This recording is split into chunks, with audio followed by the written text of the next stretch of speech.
I think that's probably a good idea. I'd like to call our special board meeting of May 20th, 2014 to order. Could I have a roll call, please? Mr. Kuderich? Present. Ms. Bowles? Here. Ms. Kraut? Here. Mr. Theed is absent, excused. Ms. Funderburg? Here. Ms. Beard? Here. Ms. Buckley is here. Please rise for the Pledge of Allegiance. I pledge allegiance to the flag of the United States of America and to the republic for which it stands, one nation, under God, indivisible, with liberty and justice for all. The next item is the approval of the agenda. Could I have a motion, please? Madam Chair, I'd like to make a motion we approve the agenda as presented. Support. I have a motion by Mr. Kudrick, supported by Ms. Buckley. All in favor? Aye. Aye. Opposed? Motion passes 6-0. The next item on our agenda is the beginning of our superintendent candidate interviews. I welcome everybody, and I'd like to turn the meeting over now to Marie Miller from MASB. Thank you, Ms. Beard. Good evening. Good evening. Before we start with the actual interviews, I just want to make sure that the board members are comfortable. As we discussed earlier, the questions have your name beside them, so you'll ask the same question of each candidate both today and tomorrow evening. I'm sorry, Thursday evening. Mr. Theed is not here, so we've reassigned those questions. Ms. Buckley will be asking one of them, and Mr. Kudrick will be asking the other. Again, through the interviews, if Mr. Theed is here on Thursday, then he would ask those his questions that have been assigned to him. When we finish with the interview, there should be about 20 minutes between interviews, which will allow the board to take a break, also to total up your scores. Remember, the board is elected to use a 5-point rubric. It's on the bottom of the first page of each one, and I did that so that you could pull it off and separate it. But if you do that, remember to put the name of the candidate on the second page so that you can keep track of who the candidates are in your comments. So you'll have some time to finish up those comments. In that break time, I would suggest that the board adjourn in between candidates and then call the meeting back to order. But during that time, I will tell all members of the audience, we're going to ask that if you speak to board members, please do not speak about the candidates, because the board basically cannot discuss that outside of their formal. So just so that, with that, are there any questions from the board members? And are we ready? Then let me get the candidate.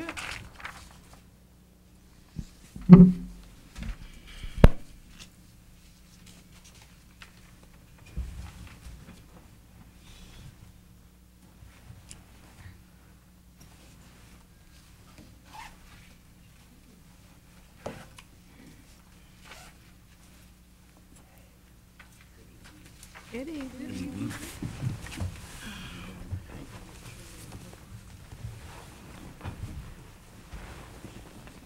It's McNally.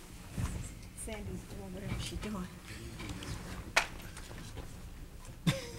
I know, right? He's trying. We gotta work with her.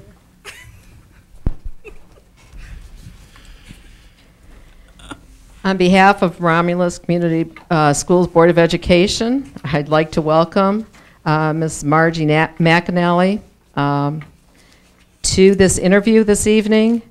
As I think everyone is well aware, Ms. McAnally is currently the interim superintendent of Romulus Schools. I'd like to take a couple of minutes to describe the format for this evening. Normally I will introduce board members. In this case, I don't think I need to. So we'll pass that on in this portion of the interview. The interview may take up to about 60 minutes. There will be an opportunity for Ms. McAnally to make a closing statement. And as the MASB representative, I will be the timekeeper, and I will keep you, Ms. McAnally, and the board well aware of where we're running with time. So if I interrupt, I will apologize ahead of time, but just to let you keep kind of that time. Superintendent interview feedback forms and question cards are on the back desk and available for the audience to complete. The question cards will be picked up during the interviews. You can pass them to me. And the comments can either be passed to me, or you can give them directly to, who is sitting in for board secretary this evening? Cheryl, Oh. board That would secretary. be me. Okay, Ms. Buckley is, Ms. Buckley is the secretary. I apologize. The board will consider comments only if they are signed and the signature is legible. The task of choosing the next superintendent is the responsibility of the board as representatives of the community. The board appreciates and seeks input of staff and community in the process. While the board is not seeking recommendations as to which individuals should be hired, they are seeking your input as to the strengths and concerns about each of the candidates. Please keep in mind the issues the board will use as a basis for their hiring decisions. They are printed on the bottom of the form. Also keep in mind this form is considered a public document once it is received by the Board of Education. If you, as a member of the audience during the interview, feel that you have a question, the forms are there. If you kind of, I'll be toward the back moving around, let me know and I will pick that up. I will review the question, one, to make sure that legally it can be asked. I will then pass those questions to the board members, and the board will ask the questions as long as time remains. Okay? With that, let me put the mic back.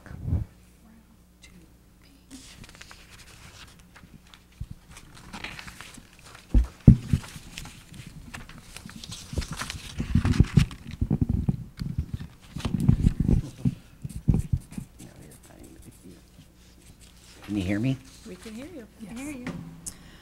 Welcome, Mrs. McAnally. Thank you. Our first question tonight is, while we've had the opportunity to review your resume, our audience has not. So would you please briefly review your educational background and also your employment history? Sure. Graduated high school in 1977. Upon that, I was recruited to Concordia Ann Arbor to play sports. It was, didn't realize how difficult that would be, leaving mid-Michigan to come down here to go to a university. Or it was a college at the time, I'm sorry, it's a university today. Because money runs out. So I went to Concordia for 2 years, then I had to take off 3 years to work, to earn money. I went back to Concordia, finished up my degree, and received my BA from Concordia. Got my first teaching job at St. John's in Taylor, where I taught many years there. Then I applied at Romulus, was granted a job for 6th grade at Hale Creek. Taught there, and then when they opened Romulus Elementary, I moved to Romulus Elementary as a 6th grade teacher. And then a comprehensive school reform grant was available, and you know, we were all new at Romulus L. And so it was either going to go away, we're going to lose the money, or somebody take it. I stepped up to take the position. And it was a position where you taught the teachers how to integrate technology into the curriculum and worked with them on PD and professional development to strengthen their lessons. So at that time, technology wasn't a forte of mine, but I took the challenge on, head on, and did that job for 3 years. There was 1 more year left on the Comprehensive School Reform Grant at WIC when Mr. Kidwell retired. So I went to WIC to fill out that position. Upon completing that position, we had several retirements in the district for principal. I felt it was time to move up into the principal position, did an interview, received the principal job at Rommel. There's where I planted myself for the last 7 years. Then we know what happened to get me where I am today. We were on rocky grounds, and superintendent left, and we needed somebody to fill in. So, once again, I'm where I am. Again, stepping up. Okay, thank you. I have the next question. This is, you kind of talked about it, but why do you want to leave your current position? And I would say that would probably be your, maybe the principal position, because you're interim now. And what attracted you to our school district? Well, the attraction to the position was we were a deficit district. People were leaving key positions.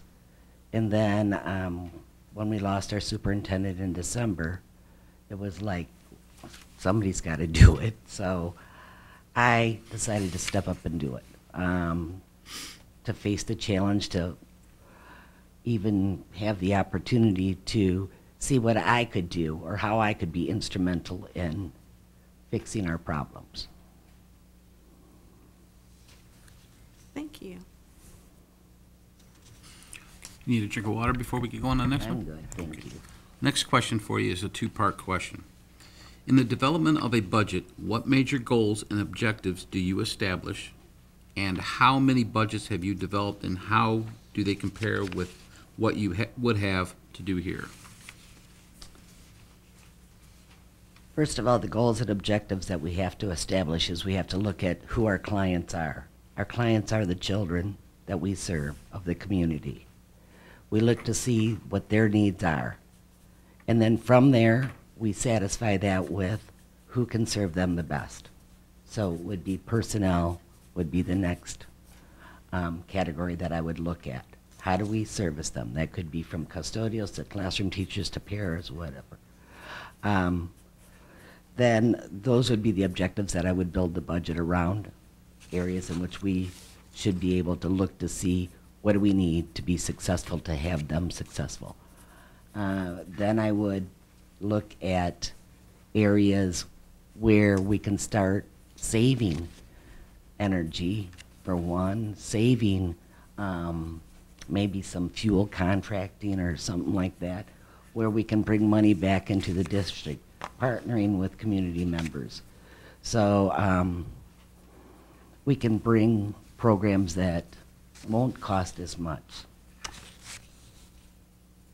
Then finally, when we look at our budget, we have to see, are we going to be in the red or in the black? Right now, dealing with the deficit budget for a year, I think we're headed in the right trajectory. There were hard decisions that had to be made, and they were made, and now we have to follow through on that. So those would be the items. How many years have I worked with the budget? In my school, we had a budget every year. So for 7 years, I was in charge of the building budget. Thank you.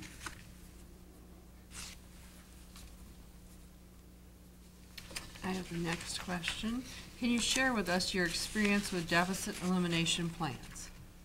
Yeah, I've only had one experience with it, and that started in July of this year with Romulus Community Schools. And I've watched our community be torn apart by decisions that had to be made so that we could function as a school system. And in the process, I think that we're healing and we're moving towards the right way. Looking at the deficit budget, there's a plan in place that we will not be a deficit next July.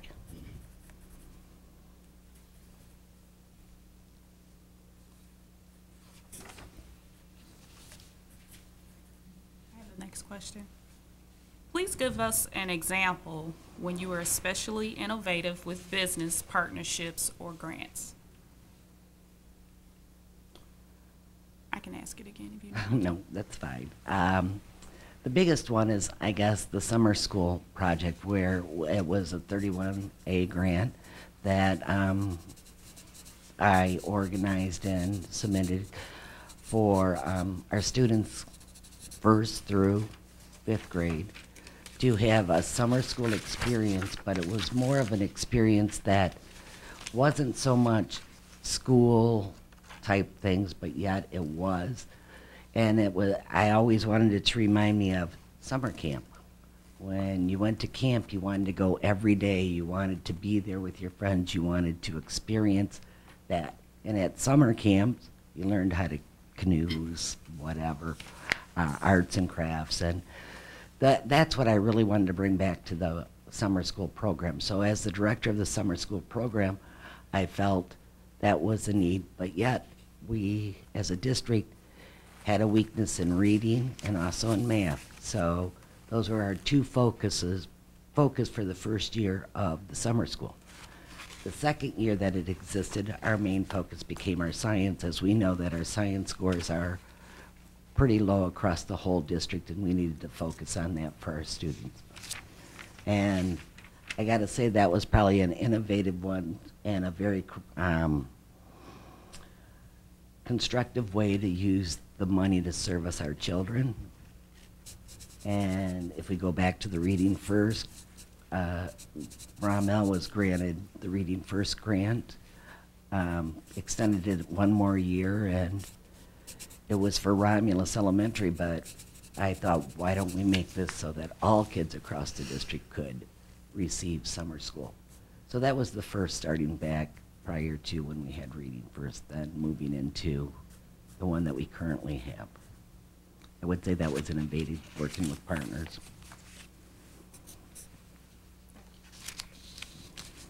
Okay. I have the next one. How has your leadership improved the success of students in your present district? I go back to looking at Romulus Elementary. Under my leadership, Romulus Elementary last year was recognized as a reward school for student growth and improvement. So as leadership in seeing student growth, I was always one to monitor teachers' data so that we could track students' progress, so that we knew that they were on the trajectory for success. And we would catch them or provide interventions prior to them sinking below grade level.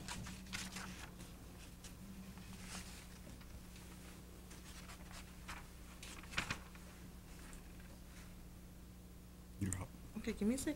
Okay. Moving quick here. Give me a second.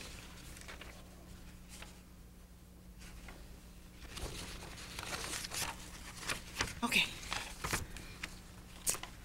How many times in the past semester were you in a classroom, and please describe what you learned from these visits? Today, field day was canceled because of the showers this morning. So my schedule was to be at field day for a while today. So instead of going to field day, seeing that it was canceled, I decided to visit Barth Elementary School and spent probably an hour and a half walking around with Mr. Thompson. And what did I observe? I observed student engagement, high teacher activity with the students. I also saw peer learning going on where students were helping students. I saw small group instruction. I saw a lot of things that enhances the educational environment for all of the students. And that was at Barth. And so then I came back to the office, answered my emails, and did those things. Still had time in my day because I planned to be at field day. So I went over and visited middle school. Visited 2 or 3 classes and saw the same things happening. Teachers, students engaged in their learning, teachers on task and doing what needs to be done in the classroom, students working cooperatively with one another, and actual good learning going on. So in the last semester, I gotta say, how many times I've been in the classroom?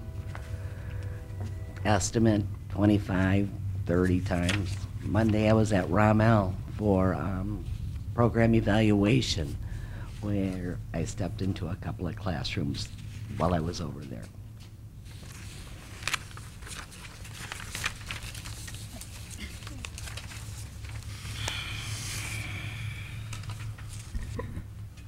student achievement is very important to us. What action would you be responsible for to enhance student learning? Please give us examples of how you've addressed the achievement gap in our current district. Well, right now we have a focus school in the district, and that was caused, and they were on the focus list because of the achievement gap. The achievement gap was caused because of the students on the bottom were not making the same grades as those students at the top of the class. So we have that, and I've met with Mr. Thompson about closing that gap as we move forward. And some of the programs is watching instruction, visiting classrooms, tracking the data of student achievement, monitoring what's going on. And together with all of that, I believe the achievement gap is going to shrink.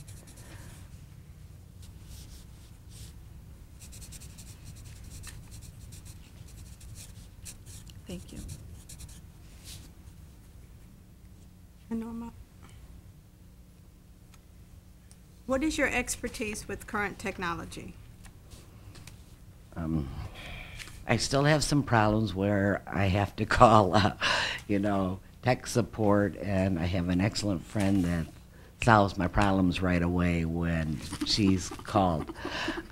She also works for the school district, which makes it really helpful. But honestly, I think I have expertise in Word, Excel, PowerPoint, Prezi, email, texting. My kids still laugh at me because I text with one finger, but I get it done. So I think I know quite a bit about technology and the usage of it and the ways that it can be implemented into our district.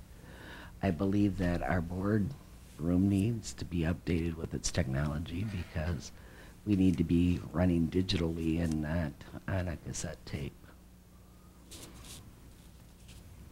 Thank you.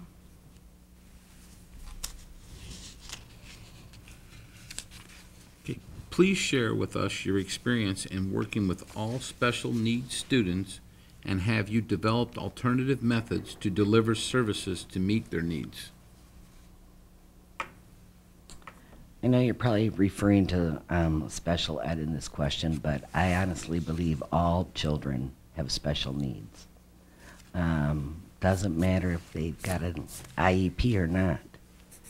All of our children have special needs, whether it's an adult to be an advocate for them or someone to plan a special program.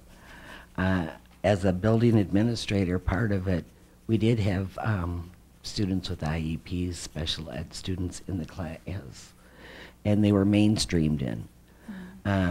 Didn't see them any different than other students because we had plans for their success. Resource support, tracking their data to make sure that they're making the same gains that the general ed students are making. Thank you. Can you share with us any methods of accountability and motivation you have initiated successfully to ensure the delivery of a quality instructional program? I think the biggest motivation is being visible, whether it's in the classroom or with the students. You motivate the students to behave because you're there and they know somebody's watching them. For student achievement, I've got to say, the biggest thing that I did was the data meetings, that we would have data meetings with the teachers, the learning specialist, the resource teacher, the speech therapist, and I would sit down and we would meet once a month with the teachers. They would bring their classroom data. We'd sit and write objectives so that they knew what they needed. I knew what they needed help in, and we'd set up a plan so that they could go back and institute the plan. Then the following month they would return with their data, and then we could assess the plan to see if the students were making the necessary gains for achievement. And I would say that was probably the best way to monitor student success at Romulus Elementary. And it continues today.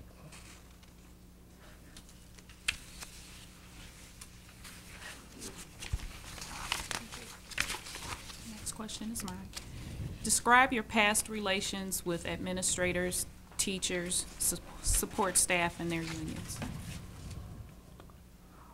Well, I think I have an excellent rapport with our administrators, our teachers, our union workers, community members. You know, there's always going to be one or two that don't like me for some reason, but the relationship is always cordial. It's one where if there's a problem, let's work it out, let's get to the solution, and then let's move forward.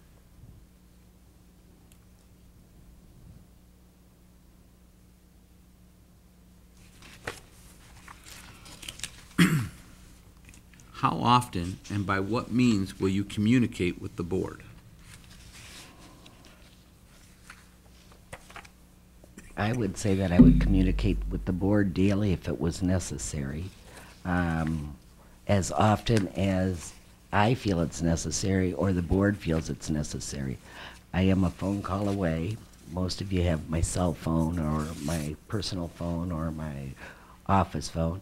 I answer text 24 hours a day. My emails are pretty quick. And most of it would be through email unless I needed an answer right now. If I needed an answer right now, I'd pick up the phone and call the board members. And I would hope that they would do the same. If they needed an answer, call me. Okay, there's a second part to the question. If you and the board disagreed on an issue, how would you resolve it? I would hope that we could talk it out, and if we continue to disagree, that we could disagree to disagree, and then move forward for whatever the issue may be, whether it's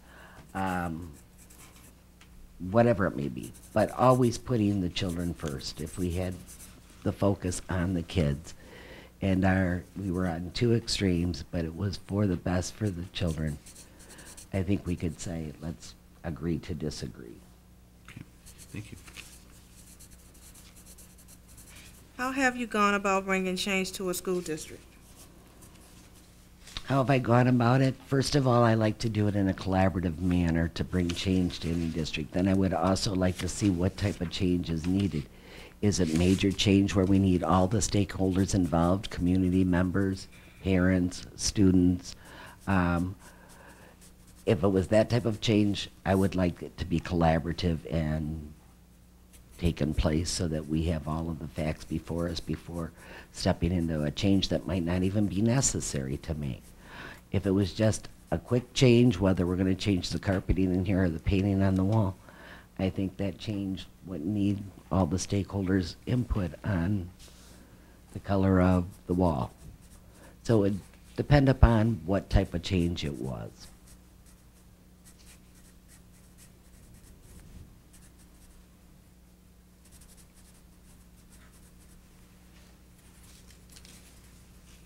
Okay, next question's mine. How do you communicate with staff and community, and what do you do to draw in non-school community members?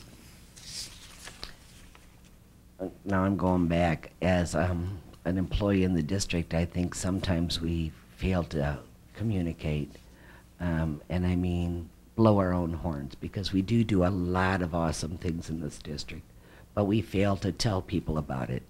And nobody else is going to shout our praises or our accolades or any of that unless we do that. So I think that's one area of weakness that we've tried to, the board tried to address it with putting the PR into the deficit plan so that we're out there telling our story to the community. I believe that Mr. Kudrick made an excellent suggestion that board members go to city council once a month telling them what's happening in the school.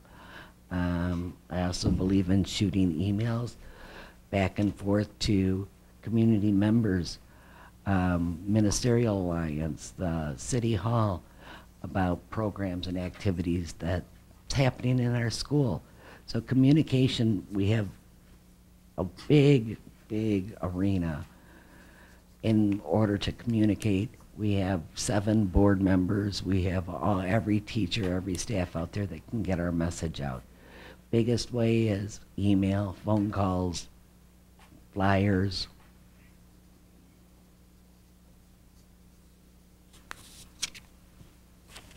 Thank you.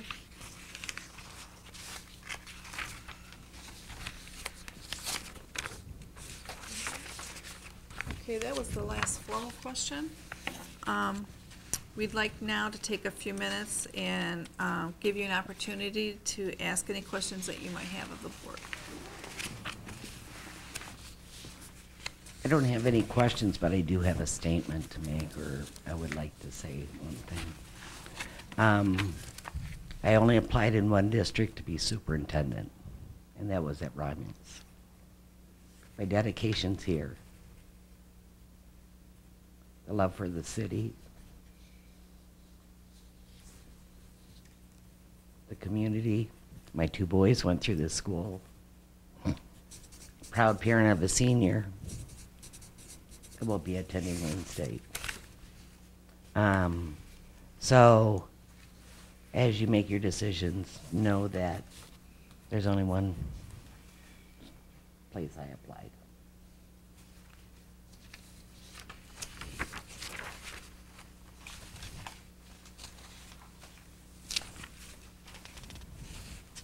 Ms. Spear, there are not any questions from the audience. Okay. Why not? Okay, at this time, I believe we need a motion to adjourn. Madam Chair, I make a motion, we adjourn. Support. Motion made by Mr. Kudrick, supported by Ms. Buckley. All in favor? Ms. Kraut. I'm sorry, Ms. Kraut. All in favor? Aye. And on behalf of the Opposed? board, I'd like to Thank you. thank Mrs. McElroy. Go ahead, Ms. Moore. Thank you.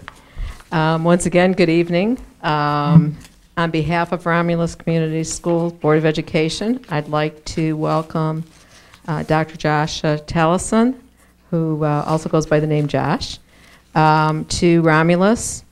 Dr. Tallison is currently the superintendent of Beecher Community Schools in Flint, Michigan. For the record, I'd like to again describe the format for our audience. Let's have the board members introduce themselves. Okay, my name is Teresa Beard. I'm president of the board. Danielle Funderburg, Vice President. Cheryl Buckley, Secretary. Sandra Kraut, trustee. Tamika Bowles, trustee. Thomas Kudrick, trustee. And Mr. John, the treasurer, is absent. The interview will take approximately 60 minutes, and there will be an opportunity for Dr. Tallison to make a closing statement. And as the MASB representative, I will be the timekeeper and keep everyone aware of where we are and should time be getting away from us. Superintendent feedback forms and question cards are available for the audience to complete and are located on the table in the back. The question cards will be picked up during the interview. You can pass them to me. And please give the completed feedback forms either to myself or to Ms. Buckley. The board will consider comments if the form has been signed. The task of choosing the next superintendent is a responsibility of the board as representatives of the community. The board appreciates and seeks input of staff and community in this process. While the board is not seeking recommendations as to which individuals should be hired, they are seeking your input as to the strengths and concerns about each of the candidates. Please keep in mind the issues the board will use as a basis for their hiring decisions. They are printed on the bottom of the form. Also, keep in mind that this form is considered a public document once it is received by the Board of Education. And with that, I'm going to try and put this mic back.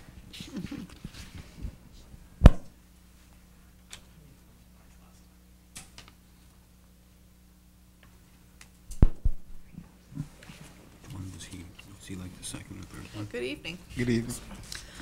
Dr. Towson, while we've had the opportunity to review your resume, our audience has not. So would you briefly review your educational background and also your employment history? Thank you so much, Madam President. Good evening, board members, and good evening to the members of the audience. I want to first thank you for the opportunity to grow a conversation with you about becoming an educational leader of your fine school district.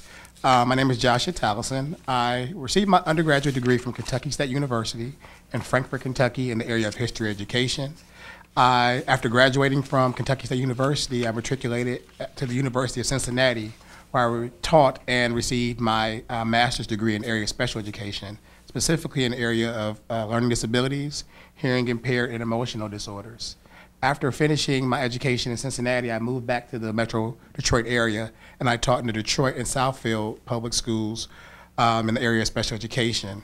I then was encouraged by principals to enroll in the doctoral program and a leadership program. I actually never thought I wanted to be an administrator at any level. I wanted to go home at 3 o'clock every day, and I was excited about it. But I enrolled in Wayne State University in the doctoral program of educational policy studies and leadership.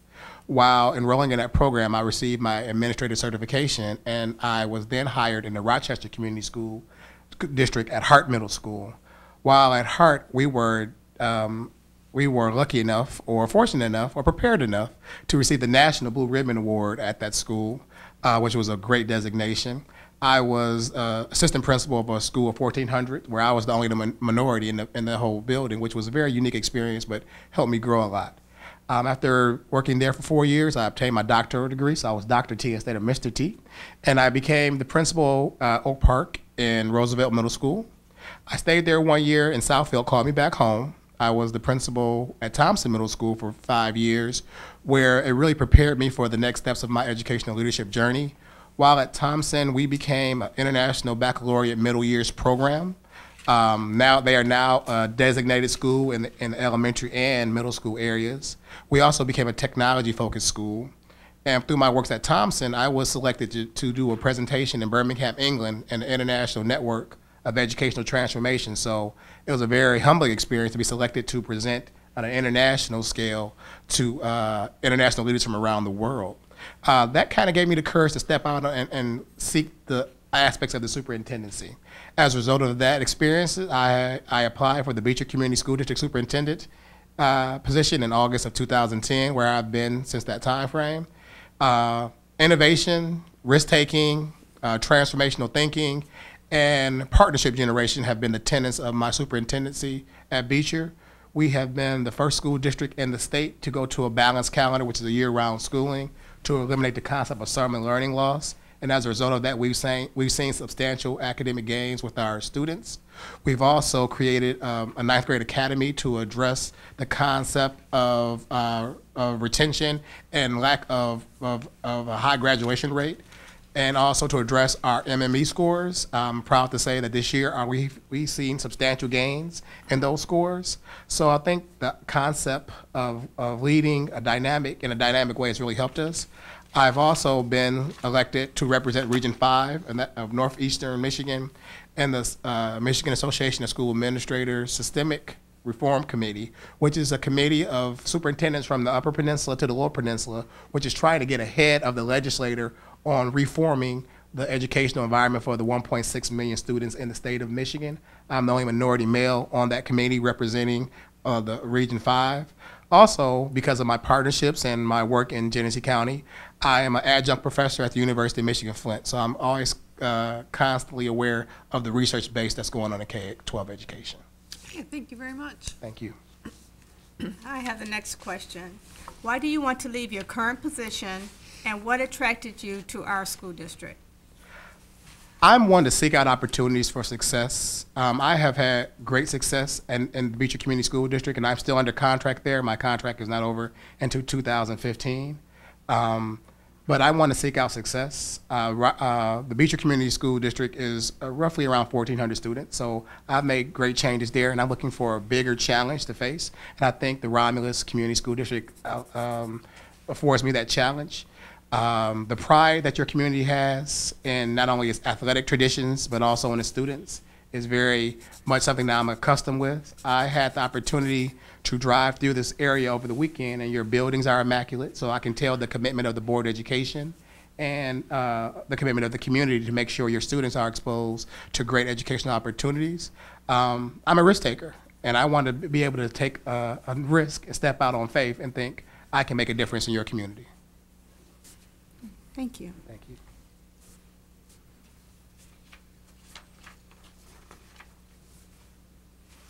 Okay, sir. Next question is two parts, so if you need me to reread the second part, just let me know. In the development of a budget, what major goals and objectives do you establish? And the second part is, how many budgets have you developed, and how do they compare with what you would have to do here? The major goal when developing a budget is to stay within the means of the district. Whatever parameters the board has established in spending and budget development, the superintendent's job is to make sure that comes to fruition.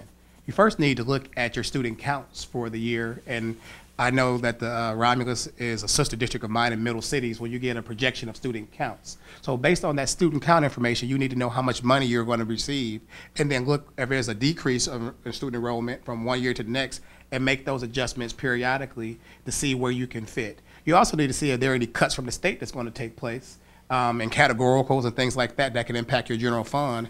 If you have those categoricals, then you may need to make other adjustments in your budget development.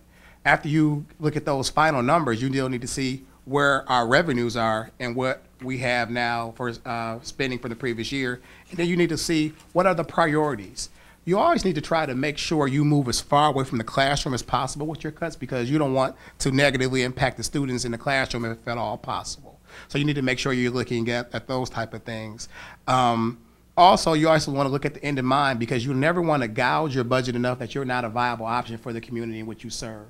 So you need to also make sure whatever programming you have, you can try to use that. Can you roll things over to title dollars so that it can give the general fund some relief? Can you look at certain grants to incorporate in your budget development so it can give the general fund relief and things of that nature? You also want to look at what we spent last year and to see, do we really need to spend as much this year? Look at your accruals and see, okay, we budgeted $5,000 for supplies at the elementary school. They only spent $2,000. So we have a 10% reduction from one year to the next. We need to adjust those budget lines across the board as well, so we're living within our means, the primary function. I've developed 4 budgets over the past 4 years. This was the first year that, based on a Title I audit, that we had to go into a deficit elimination plan. So I think I'm a good fit because I know how to write a deficit elimination plan. I know you guys are engaged in one as well. Luckily, we just got a report from the state that we're actually going to be out of deficit in 6 months earlier than we perceived, because we cut $3 million in 1 year without touching anything in the classroom and impacting instruction. So I think I'll be a great fit for you, because I know that you're in the process of working on your deficit elimination plan. You have it in order, and I think I can be able to step in right away without a learning curve and make sure we're living within our means that the board has established, providing quality programs, but also getting out of deficit in a timely manner so we don't have to deal with the state. Okay, thank you.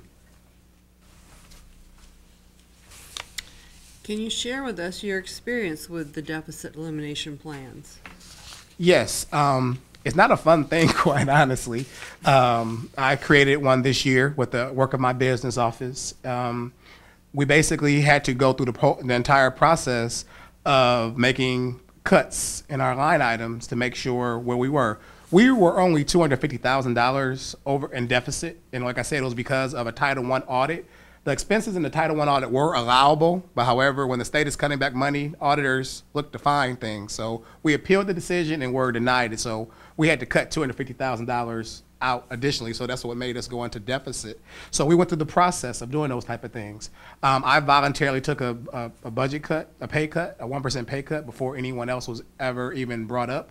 We did not go to our unions and ask for anything at the present time. We were able just to adjust things and, once again, live within our means and make those adjustments. So that creation of the deficit elimination plan, meeting with the state and getting calls by the state to say, okay, you need to adjust this, this, and this because I don't think it's a viable thing. We had to go back one time on that because we had something that was not guaranteed by the union.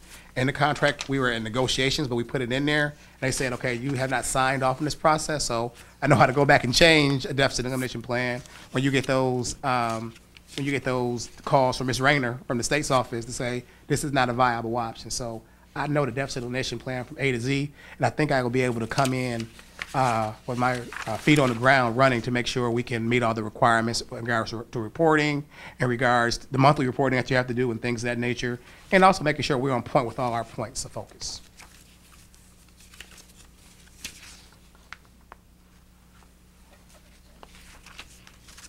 I have the next question. Please give us an example when you were especially innovative with business partnerships or grants.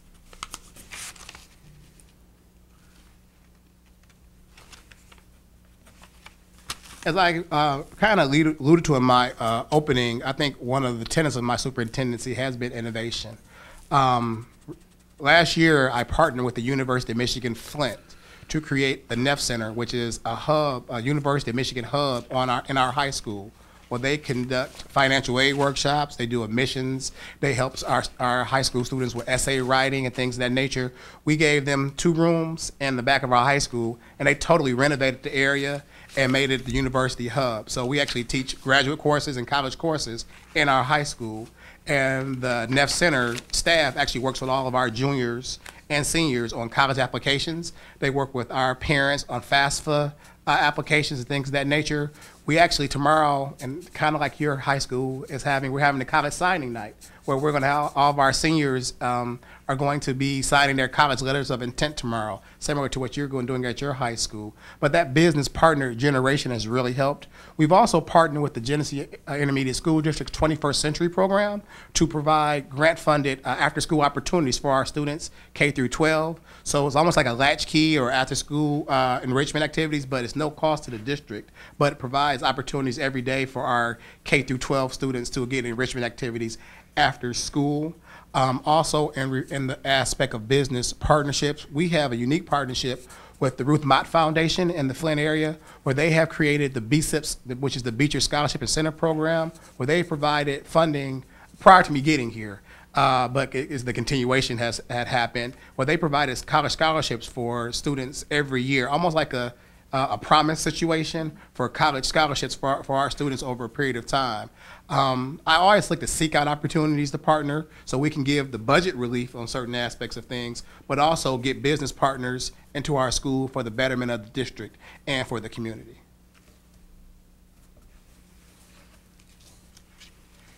Thank you. Next.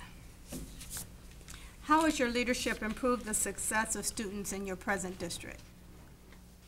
I think I have had the fortunate ability to be able to talk to various stakeholder groups and galvanize them under the goal of improving student learning.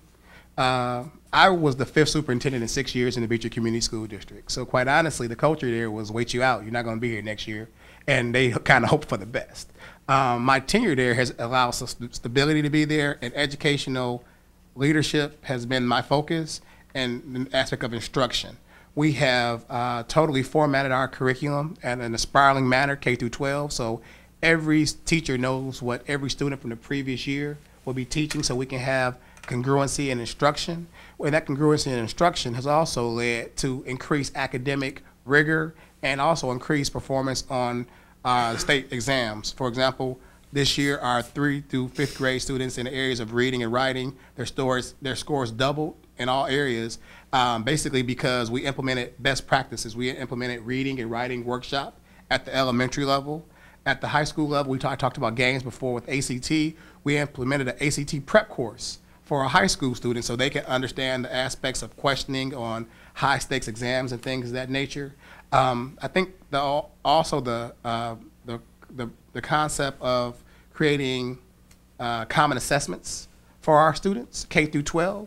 So we know how to do on-time assessments and things of that nature and make immediate interventions for those students.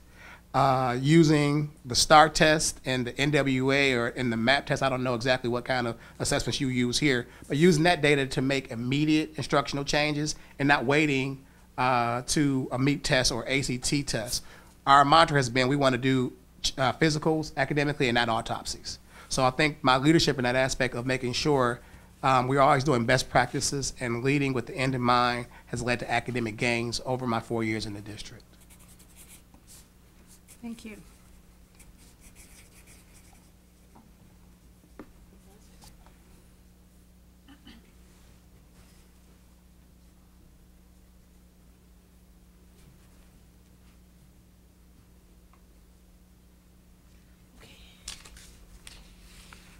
How many times in the past semester were you in a classroom, and please describe what you learned from these visits? One thing that I do regularly, every Monday, I try to visit every building if my schedule permits. I actually try to go there before I go to my office, because you get to the office, you get handcuffed with your daily routine. So I'm in the buildings regularly, and it's also an opportunity to get to know the students, be able to give them a high five, be able to they see you on a computer with your pictures on the internet or whatever. When you come to the home page, they used to call me Mr. Obama. I'm like, hold on, I'm not the president, I'm just the superintendent.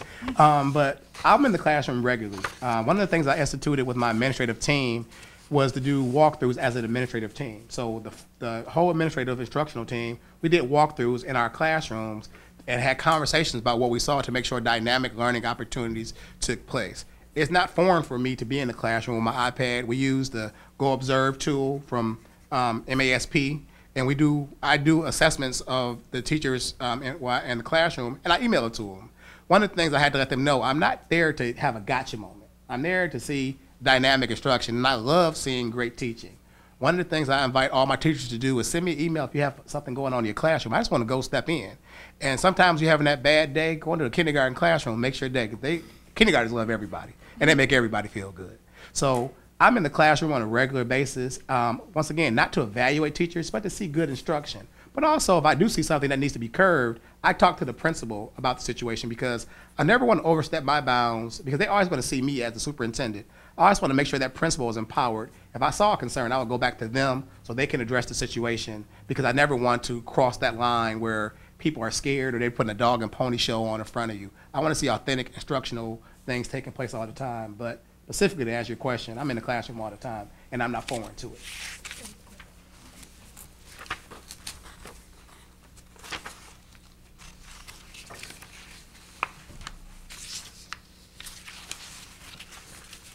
I have the next question here for you.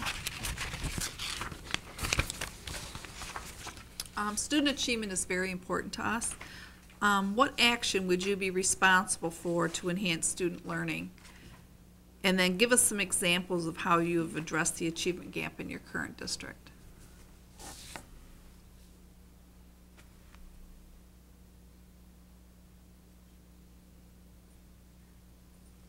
I totally believe that the vision of the superintendent is pretty much twofold: to ensure the academic fidelity of the school district, and to maintain the financial vibrancy of the school district. I believe that the changes that I've implemented in the Beecher Community School District have led to closing the achievement gap, which is our #1 goal. Our students are not battling students from Dearborn or Wayne Westland for jobs. They're battling students from Sweden and China. So we need to prepare our students for international competition in regards to academics. So we need to make sure that we are rigorous in our instruction. A lot of times we focus on the at-risk students, which we really must do, but we also need to go on the other side of the pendulum and focus on that high achieving student to make sure they're challenged as well. And I've done both of those things.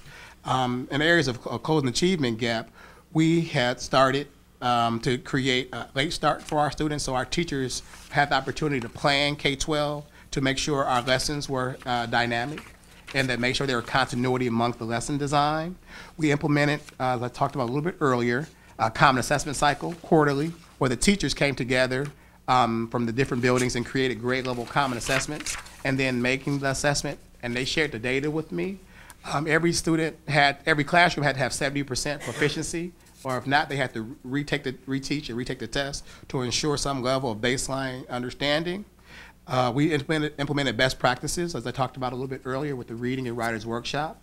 We also use everyday math as our mathematic curriculum to make sure there's commonality of instruction at the elementary level.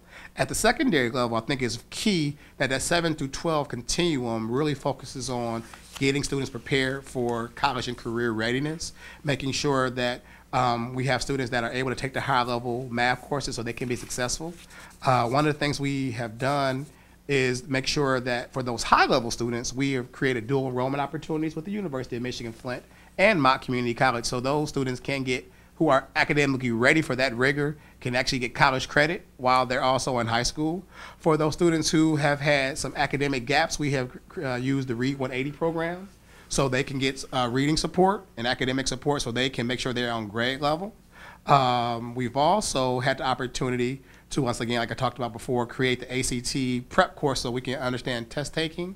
With the University of Michigan partnership really has helped us out in this area of creating rigor and helping with the academic gap, because during our intercession with our year-round schooling, the university staff actually worked with our juniors and seniors on writing at the college level and helped them on study tips for the college level, which helped with our test-taking skill, which helped us make gains on the ACT as well. So all those things in conjunction with creating of the balanced calendar to eliminate summer learning loss, all focused on decreasing the achievement gap. And we've seen gains in that area. We're nowhere near where we need to be, but we've seen, like I said, in our elementary 3 through 6th grade, our scores doubled. And we saw growth in our 11th graders' ACT scores. After 2 years of decline, we had 1.6 points of growth. So we see that the interventions that we are implementing are working, and they're attacking the achievement gap. It's a never-ending thing. We always have to be ready and look at different ways to attack. For the high school in Romulus, it may be an opportunity where you maybe create a university school within your high school. Maybe you create a different track for those higher end kids, or make sure, I'm sure you do, make sure there are dual enrollment opportunities so we attract and keep those higher end students, because with open enrollment around the state, kids have more options nowadays and parents have more options. Maybe you implement the International Baccalaureate middle years and diploma program so you can attract that higher end kid. I think we need to meet every kid at their area to make sure we're attacking the achievement gap to fidelity. Okay, thank you. Okay, I have the next question. What is your expertise with current technology? I think I'm very tech savvy, quite honestly. I know how to create PowerPoints and Excel sheets, and being at a university staff, I'm very in depth with doing Blackboard and using Moodle now. I'm pretty tech savvy. I think we have to be, because our students are very tech savvy. So we need to try to stay. We can't stay ahead of them, but we need to stay in their rearview mirror as close as possible, so we can make sure we're doing those type of things. And I think I try to model technology use in things I do. One of the things I do is send out virtual emails through my camera, through my Logitech camera, so you can open up an email, you'll see me talking. So those type of things. And I try to model that for my administrative staff. The biggest thing about technology use, you have to be able to admit what you don't know and go in trying to learn. And I think that models for students that it's okay not to know something, but you can always continue to learn and things of that nature. But I'm very comfortable with technology. I'm a texter, and I don't text and drive, but I text and I do different things in that area as well. Thank you.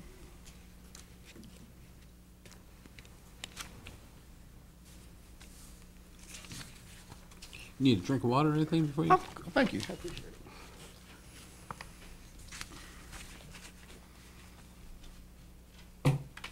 Okay, ready? Yes. All right. Please share with us your experience in working with all the special needs students, and have you developed alternative methods to deliver services to meet their needs?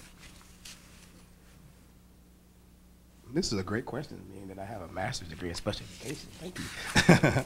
One of the things we made sure is that our students were included to the least restrictive environment there possible. We want them in the classroom, K-12, as much as academically possible, with supports. One of the things that we do have resource room activities, but we try to create a co-teaching environment for our students. So they have a special education teacher in the regular education classroom, and then they have a reinforcement hour where they lose an elective, but they get academic support so they can make sure they have success over the period of year. Because one of the things we didn't want our students to be overwhelmed in the regular environment because of the work and things of that nature. I think the biggest aspect of that was the mindset of the general ed teacher and the special education teacher working together to create a great learning environment for the students. But we've seen great improvement on that area.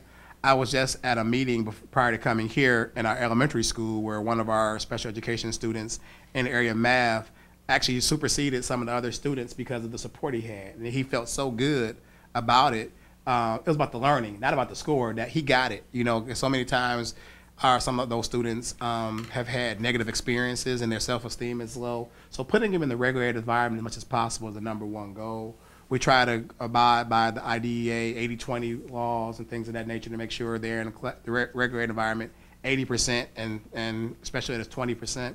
We also are very aware of discipline aspects in regard to special education students because you don't want to be cited in that aspect from the state as well. So I'm a true proponent of inclusion to the least restrictive environment for any of our students. And I think parents like that. I think kids like that. I also think it's just about supporting the teachers in the classroom and making sure that they have the skill sets and make sure they have the resources to do that to fidelity and make sure the students benefit as well. Okay, thank you.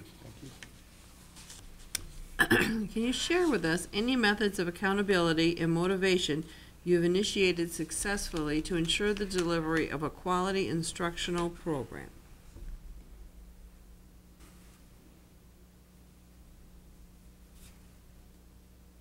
In the aspect of motivation, if I can go there first, one of the things I instituted when I came to the district was at the first board meeting of every month, we do recognitions of staff, students, and parents, just to get that pat on the back that a staff member did something to help each other out or do something in the community to motivate them to go that extra yard. So many times in education, we get beat up a lot.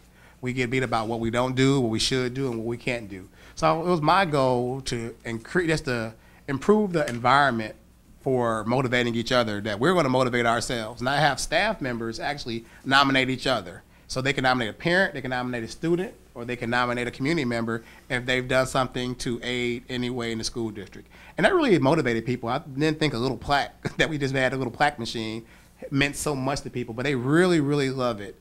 Also, what I do, I have little flip cards in my office that says team, together, everyone achieves more. And I write notes to staff members. If I see them doing a great job or they stepped out, I just write a little note. Thank you so much for doing that. You didn't have to. I appreciate it.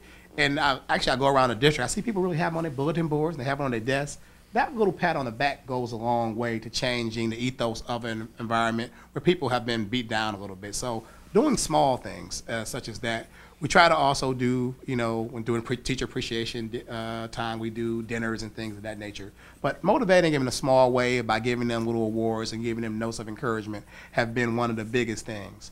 On the side of accountability, I think holding them accountable for the instructional methodology has been very important because once I got to Beecher, there was really not a concrete instructional model. So teachers did what they thought was best, bless their hearts, but there was no concrete focus from a district level. So we created a curriculum framework which they had to follow, and they were held accountable for it. We have a common lesson plan form that the district uses that the principals look at weekly, and they comment on those teachers. We do walkthroughs to make sure that teachers are teaching the curriculum, and we also have created a common assessment schedule. So if kids aren't doing what they're supposed to do, the principals need to be able to say, your class is not being successful. What can I do to assist you to make them more successful? It's not a got you, but it's also holding them accountable at every level. We don't want to wait till, like I said earlier, the MEP test or the MME test to come and say, well, you're not doing a good job. We need to have intermediate checks all across the school year to make sure we are serving our students to the best of our ability. So that will hold the teachers more accountable and also hold the student more accountable as well. I know you guys have a web-based program where parents can look online to see their children's grades and stuff like that. That's a major accountability because if you tell your parent that every Monday the grades are going to be updated, and if they don't, I'm going to get a call, or the principal's going to get a call, or you may get a call that teacher X has not had the grades upgraded in so many weeks. So I think doing things like that across the board helps with accountability, but monitoring instruction, monitoring assessment and student growth are the primary ways we can hold people accountable in the instructional side in the classroom. I think also the board can hold the superintendent accountable and by making sure we do financial updates with the deficit elimination plan regularly to make sure we're meeting those targets. So I think accountability starts from the head on down. I can't say I'm going to hold you accountable for something and I'm not being held accountable in the same right.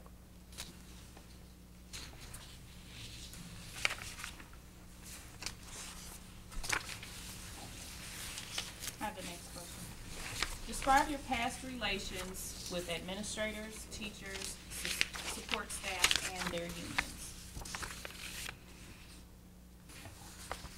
I've had great relationships with my unions. We have 3 MEA unions. We have our teachers, we have our secretaries, we have our custodial maintenance personnel. And we work very well together. When I first arrived in the beach in 2010, we had outstanding contracts with all 3 bargaining groups, and I settled those contracts within 6 months. And it was a collegial environment. It was not a sit-across battle kind of situation. I believe in open lines of communication. If there's an issue, I want you to let me know about it so we can work to a common conclusion. It may not be a thing where we necessarily agree, but we need to see what can be best for both parties involved so we can move forward. One thing I like about my union leadership is that they let me know something ahead of time. And if we're wrong, I'm gonna say, you know what, you're right. We need to change this. You are absolutely right. But I'm gonna say, hold on, you sure about this situation? Let's look at it and talk about it to fidelity if I think it's something different. But it's a collegial relationship. It's not about wins and losses. It's about both of us being successful. I believe in unions. As a principal, I was president of the principals union when I was in Southfield. So I know the unions have a purpose, and I believe in having a positive working relationship with them. My biggest concern always is make sure we do stuff ahead of time. We don't want to wait till the last moment and then have to deal with the issue. If something going on, let me know ahead of time, or let me know when it happens so we can address the issue, work it out, see what's going on, and then come to a reasonable conclusion for everyone involved. However, it may be a time where a disagreement occurs and we just have to go through the process, but it's never a personal thing or never a thing of picking sides. It's about what's best for the situation involved. But I have a great relationship with my union personnel.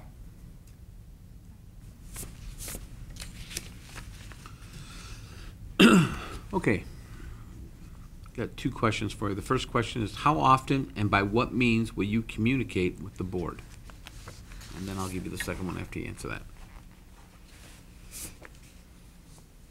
I believe in not having surprises on both sides. I think I need to keep the board informed. So before you can go to the Kroger or go to the gas station, someone's not hitting you upside the head with some information that you should have known about. So I believe in frequent communication, be it whatever methodology that the board is used to, be it email. I email my board members all the time. Sometimes they say, okay, Doc, I get it. You're telling us. But I believe in constant communication.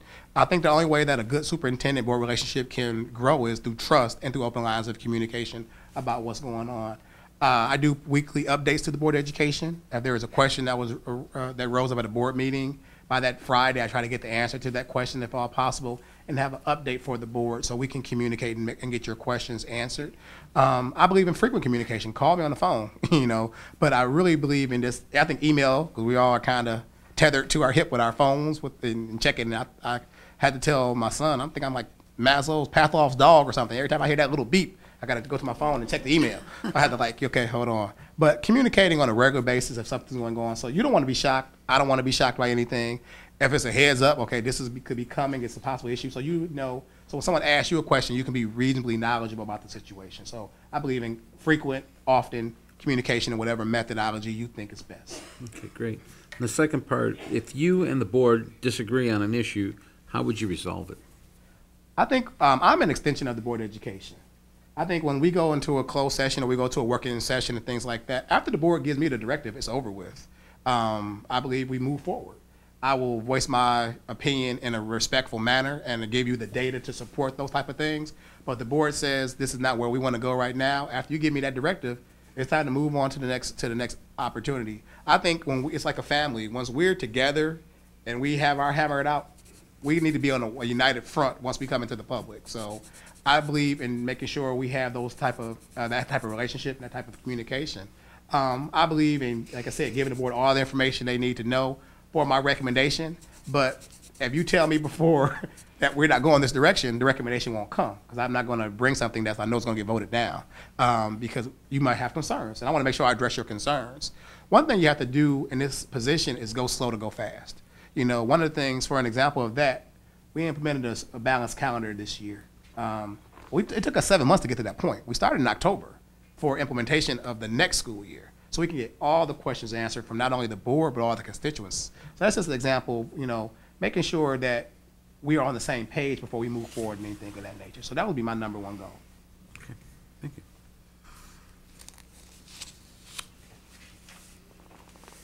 have you gone about bringing change to our school district?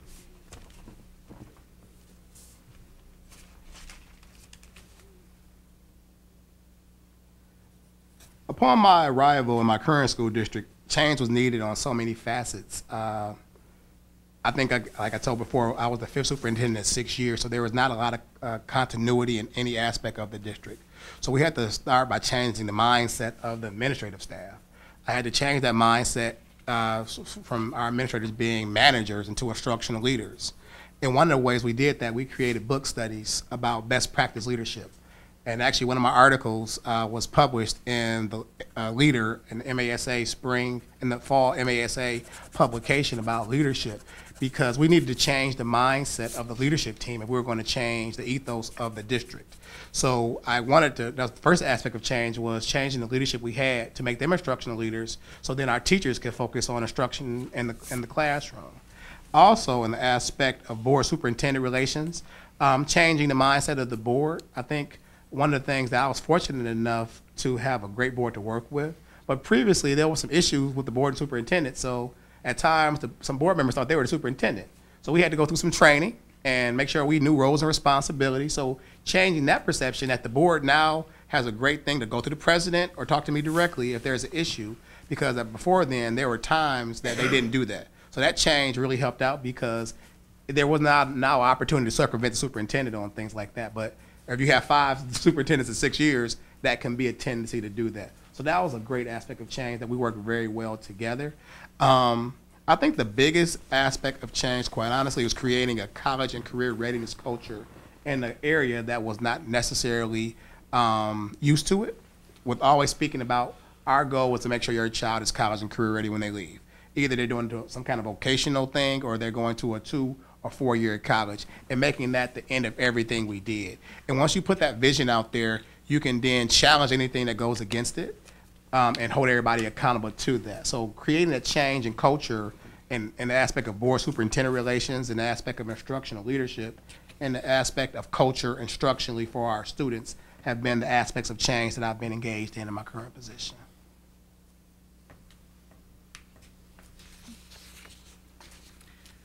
Okay, I have your next question. It's, how do you communicate with staff and community, and what do you do to draw in non-school community members? One of the beauties of being in a smaller district that everyone kind of knows you.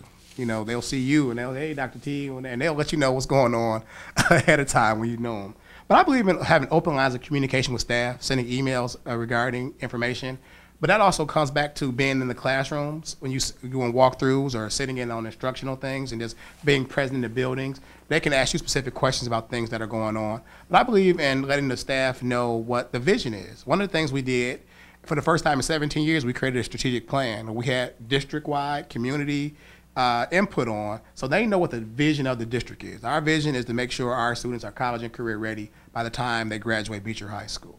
So with that vision being out there, we communicate everything based upon that vision, be it through emails, be it through attending staff meetings. I communicate with staff on a regular basis, be it custodian to teacher. I'm always trying to communicate to make sure we're on the same page. In regards to the community members, especially students who don't have community members who don't have students in the building, I engage myself in community activities. One of the things we have in the Beecher community is, actually it's 2 things. We have a Beecher Community Development Council. And it's actually a small group of community individuals who meet once a month to talk about community issues. And I'm a standing agenda item so they can hear about the schools. They were one of the biggest proponents of helping us when we had a bond initiative this year. The community took upon the ownership of that bond and it got passed in an environment where people don't want to tax themselves. So I got them engaged on the initial side to talk about the benefits of it, because we were going to a year-round schooling and our buildings didn't have air conditioning, so we had to do something to make sure that took place. But I went to the community first and got their buy-in, and then they took forward and ran with it, and it passed very, very successfully. So being there with them and also going to the basketball games. Now in Beecher, on Tuesday and Friday, everybody's at the basketball game because, you know, just like the successful group in Romulus, we were back-to-back state champions for the last couple years. So you see everybody in that social setting. So going to basketball games and football games, just having a social environment where you can just talk to community members and you get the history about what's going on, You find out where some of the bodies are buried, and you find out some of the different things in the lore of the community by creating social environments. So by doing things like that, I would like to get to know the community, have them involved in different things. If there are committees that you can have, we can also do that. One of the things I did to really bring back not only community but alumni, I had a Legends luncheon when I first got to Beecher. And one of the things I asked everybody who had been there, who are the legends in athletic, academics, and things like that. We brought people from 40 years back to the school. They had never been back, quite honestly, except for a basketball game or something like that. But we recognized them. They told a little bit about the stories of the district, but they also were able to meet the new superintendent, see what the new vision is, and know what we got a lot of buy-in from them to say, I'm here to help. As a result of that, we have alumnus that now work in our building that do tutoring for our students after school for free. So that whole kind of combination of bringing the community in, getting them to talk and be involved on the baseline level are things that I've really done and has really helped out the community.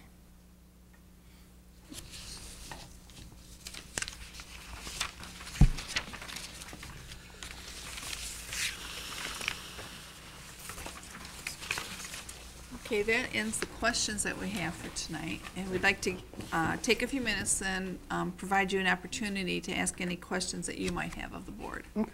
Well, I would first like to share something with the board if I could. This is the 90-day entry plan I would implement if I was selected as superintendent. Thank you. It outlines how I would connect with the community, meet with different stakeholders from different environments, and make sure I'm meeting with the board and make sure we're in alignment with things. I can keep you as a board member as well. As you look at with the implementation plan, I'm not going to go over it verbatim, but one of the things is make sure that as this new superintendent, I'll be the face of this district and make sure I align with all of their practices, get to know your practices, and make sure these are all things that are done within 90 days. I would like to meet with various stakeholders, have one-on-one board meetings with the board members to get to know you on a personal level, see how you like to communicate, what are your concerns and things of that nature. Have a retreat to make sure we're on the same page as well. Look at the district strategic plan and accountability structures. Meet with administrators on an individual basis to see their skill sets and things like that. And also understand what programs you have and things of that nature so I can hit the ground running with the situation. Meet with the business office also to talk about the funding and things of that nature. Also, work with the city, meet with the city council members and meet with the mayor just to put a name with a face to see what ways you have partnered in the past and what ways you can continue partnership generation. So this is something that you can read at your leisure, but this is the way I would come in on day one, hitting the ground running to make sure nothing miss a beat here. Okay. In regard to questions, the only question, I'm sorry. No. Okay. Go ahead. The first question I just had, where are you in alignment with the deficit elimination plan to meet the targets you have for the upcoming school year? Well, we're scheduled to be out of deficit by, I believe it's 14, 15? At the end of 14-15. At the end of our school End year. of 14, Okay, great. 15. Right. Okay, cool. We are on an approved deficit elimination plan. We're putting in our monthly reports and Great. Okay. slowly digging out. Most definitely. Okay. We have 3 questions from the applicant. And I believe you have enough time to ask all. Okay.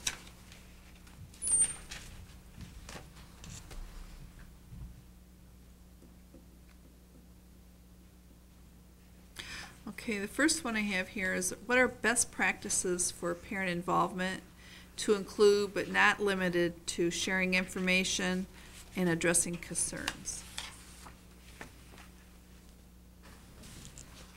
Some of the best practices involving parent involvement is to give parents a forum to communicate, to address their concerns. One of the things I do have is open door policy for my district, and I really had to learn what that meant, and people will take advantage of it. But having parents address concerns immediately to the individual first, who they have a problem with, and then working their way up the ladder to make sure their concerns are involved. Forums need to be had for parents. One of the things that's in my 90-day implementation plan is having coffees with the superintendent. So having meetings and community forums so parents can address what their concerns are in the district. and then make sure I get back with those parents within a 24 to 48 hour with resolutions to any problems, or if they're bringing up ideas at a forum, that we share that with the administrative team to see how we can implement those type of things.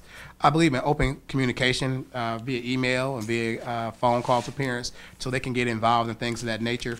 But the primary best practice is getting them involved on the baseline level with their students, having their students check their child's grades and communicate questions to teachers, making sure there's open lines of communications so there's no surprises for parents as well. You don't want your child to be in school all year and then no one communicates with you that your child may be having some academic problems. So to make sure that there are checkpoints through interim reports that go home from the students, for the students through the school system, and just open lines of communication. I think those are some of the primary things you do to keep open lines of communication going on. Okay, the next question I have are, what are your career goals for the next 5 years? Well, I think I have 15 years to retirement. So if you guys give me a 5-year contract, I'll be in Romulus for the next 5 years. I'm not a jumper necessarily that looks for something every other year. I want to make sure that I can be somewhere where I can have sustainability, board support, we can take our district to the next zenith. So I plan to be here if hired for the next 5 years. Okay. And the next question is do you intend, if hired, to continue your adjunct position? Well, the adjunct position, quite honestly, does not necessarily impact the day-to-day operations of a school district, because we, at the University of Michigan Flint, we have what's called a mixed mode of level of instruction. So we meet once a month on a Saturday to do instruction, and a lot of this stuff is online. But if I ever found that being an adjunct impeded my work as a superintendent, I would wholeheartedly leave it alone. It's not a lot of money from the first place, so it's not a big deal, but that would not be a problem, and it hasn't impeded anything I've done so far. But if any time I thought that it did, or the board thought it did, I would leave it alone. It's not a big deal. I have been an adjunct at Eastern Michigan University as well when I was a principal, so I know how to balance those responsibilities. Okay. Is there anything else that you would like to add? No. Okay. We appreciate your interest in our superintendent position, and the board is interviewing a number of candidates, and we will contact you if you're considered as a finalist. Okay. And we thank you for coming. We enjoyed meeting you today. Thank you so much. I appreciate your time. Thank you. Thank you.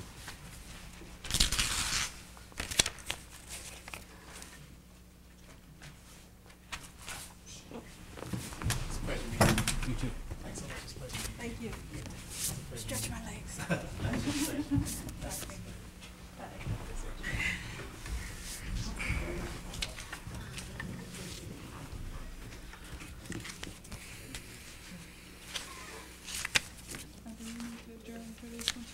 Yeah, I think we do.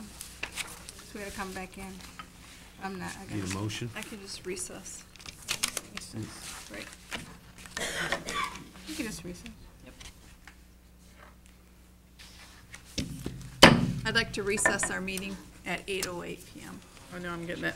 8:40, 8:40. I'd like to call our meeting back to order at 8:40 p.m.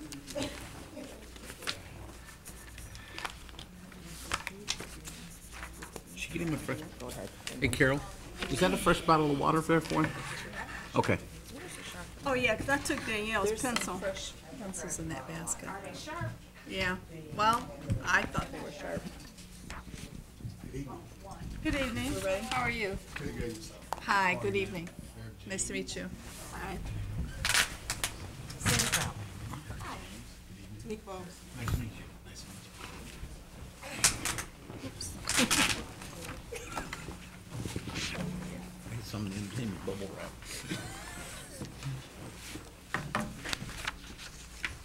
That's a little low, isn't it? Well, I guess you Sorry can reach about the bar that. then, right? We set it low, right? We ready? We're ready. We're ready. Good evening once again. On behalf of the Romulus School Board and the Romulus Community Schools Board of Education, I'd like to welcome Mr. Eric James to Romulus.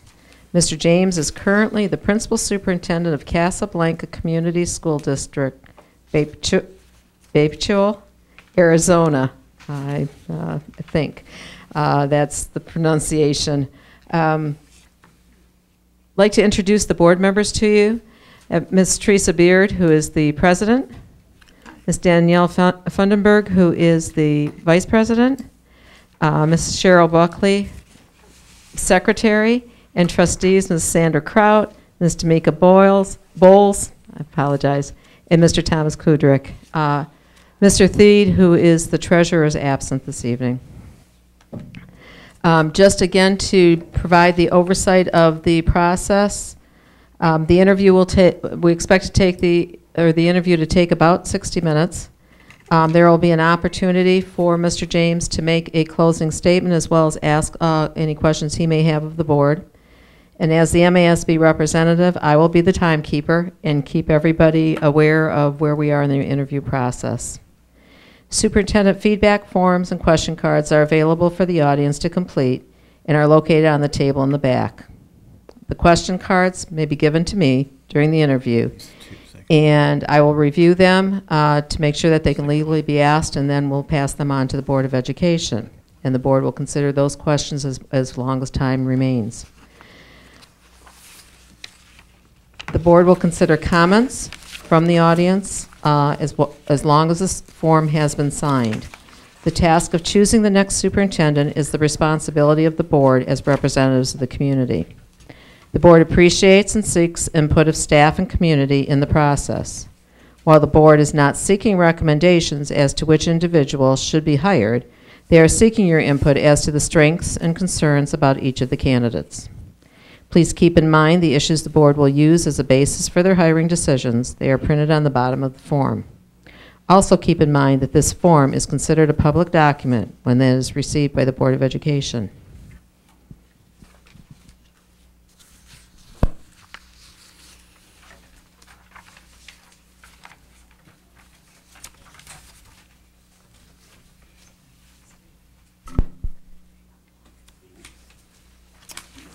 Good evening. Good evening. While we've had the opportunity to review your resume, our audience has not. So would you please briefly review your educational background and also your employment history? Yes, ma'am. I entered the workforce with Centos Incorporated in St. Louis, Missouri, where I was born and raised. I was able to quickly gain trust of the management staff there, and I moved into a position, plant supervisor. I got that position because of some creative ways that I started doing the job better.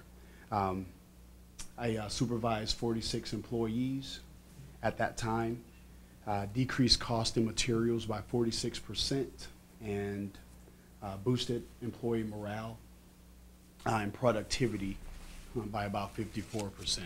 So 2 days of work, we finished a half day early. I went into the Army 1996 as an infantryman, and my prime objective there was to protect our freedoms at all costs. Prior to graduating, I was named Distinguished Honor Grad, which is our top student in basic training out of 425 men. So I received the ARCOM medal at that point. Went to my duty station, served 4 months on the line before they pulled me off to work for a captain, lieutenant, and a first sergeant to run a training for our brigade. So normally that position is held by someone in an E7, E6 position who has 10 plus years experience. I was a PFC, and I ran training operations for 600 men at 21st Century 2nd Brigade. Finished 5.5 years in the military, 4 additional years as Army Reserved, 10 years successful teaching experience from high school, special education to elementary and language arts, as well as 3 years of strong, resilient leadership, which in collaboration with the community, we were able to increase our test scores by 62% in 2 years' time. I'm certified ELA, College and Career Readiness, as well as I'm also a trainer for the Art and Science of Teaching by Dr. Robert Marzano. Certified as a highly qualified and effective teacher, principal, and superintendent. I have 2 master's degrees, educational leadership with a curriculum and instruction background, as well as elementary education with a reading emphasis. Okay, thank you. Okay, I have your next question, Mr. James. Why do you want to leave your current position, and what attracted you to our school district? Well, just giving an example, when I joined the military and my drill sergeant said, you know, you will perform at your best at all times, you will think on your feet at all times, and you will be the best you can be at all times. All those things happened. I was the best, I thought on my feet, and we did some spectacular things there. But the reason for that was because their goals were able to be articulated.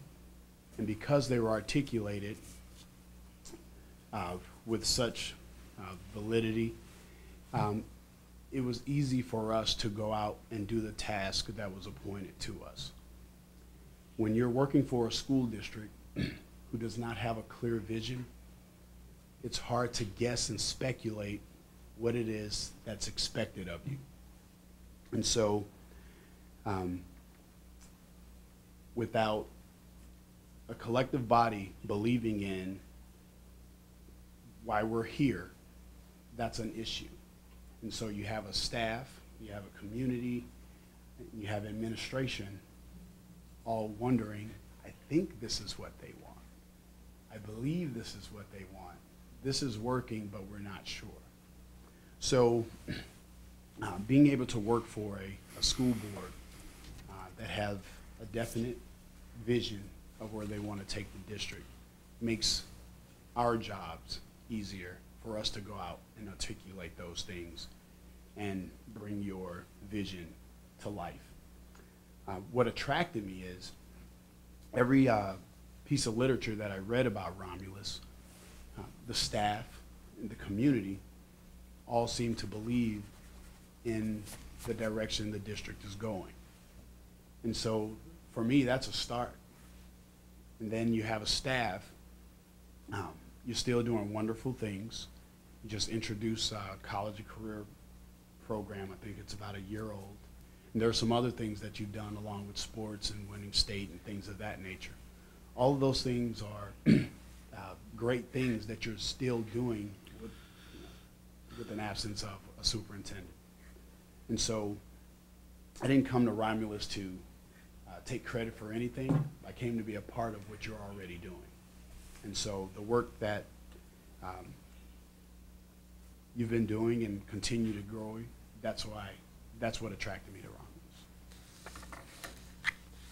Thank you.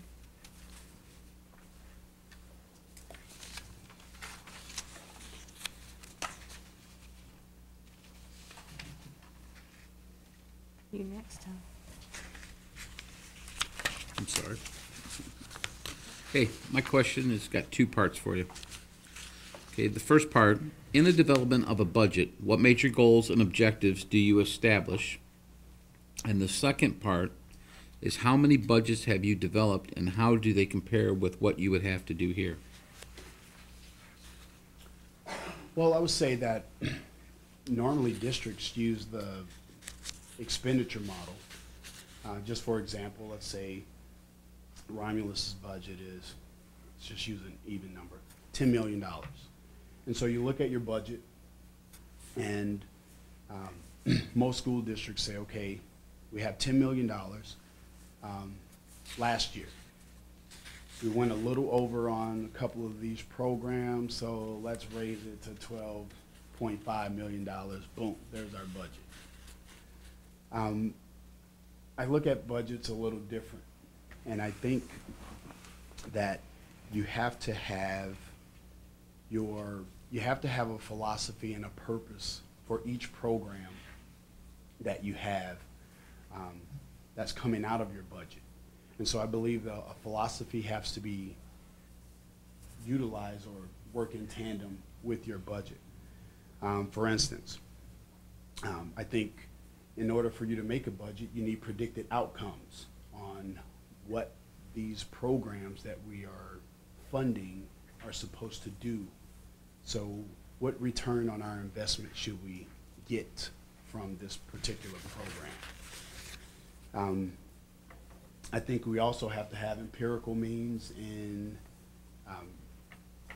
assessing the effectiveness of those programs. And I think all of these things need to be ingrained in our budget. So you ask how many budgets I've done. I mean, within a 3-year period, you're always revitalizing your budget, trying to make it stronger. You're always adding grants that you receive. Last year, we added an additional $1.6 million in additional funding.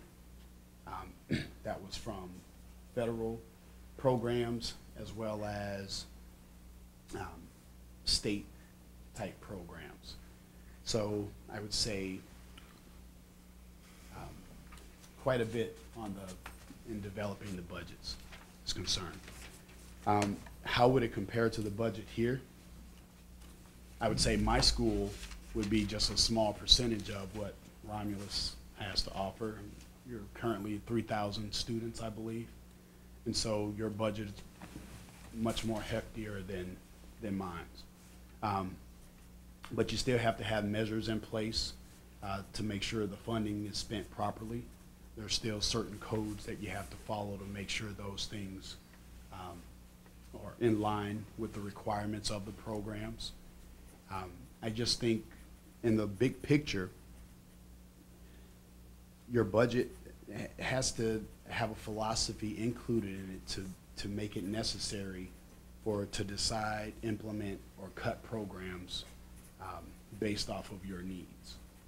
And depending on how many other budget questions the board will have this evening, I'll explain a little more on return of investments. Thank you.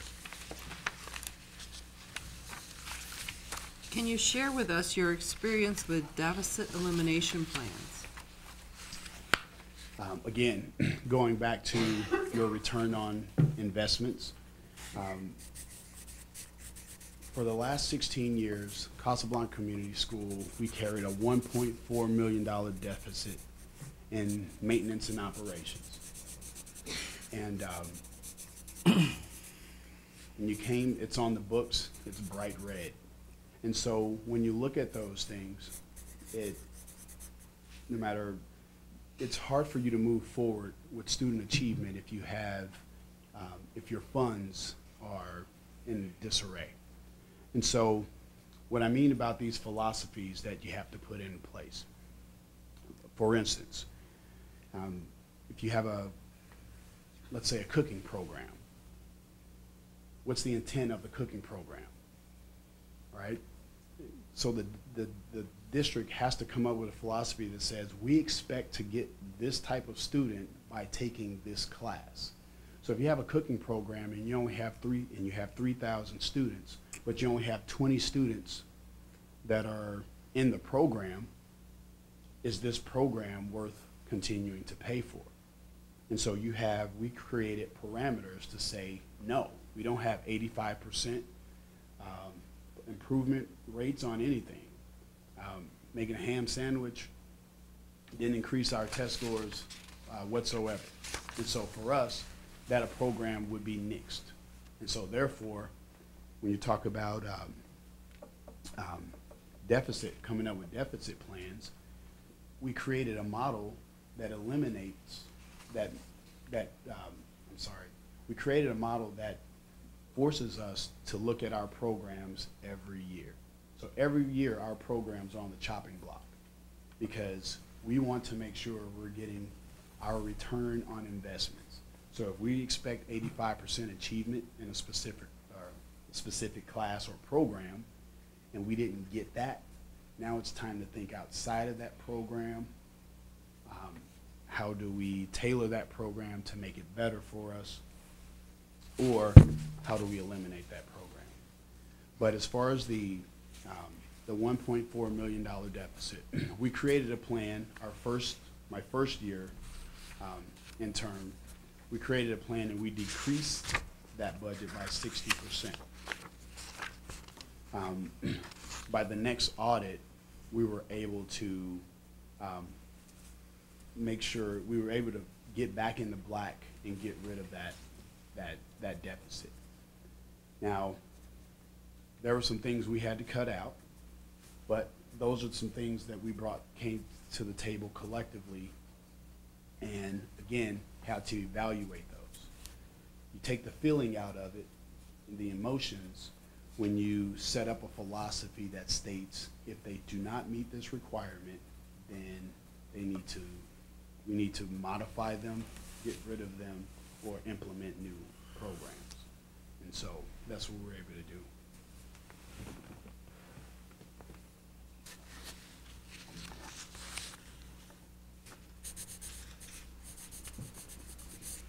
I have the next question.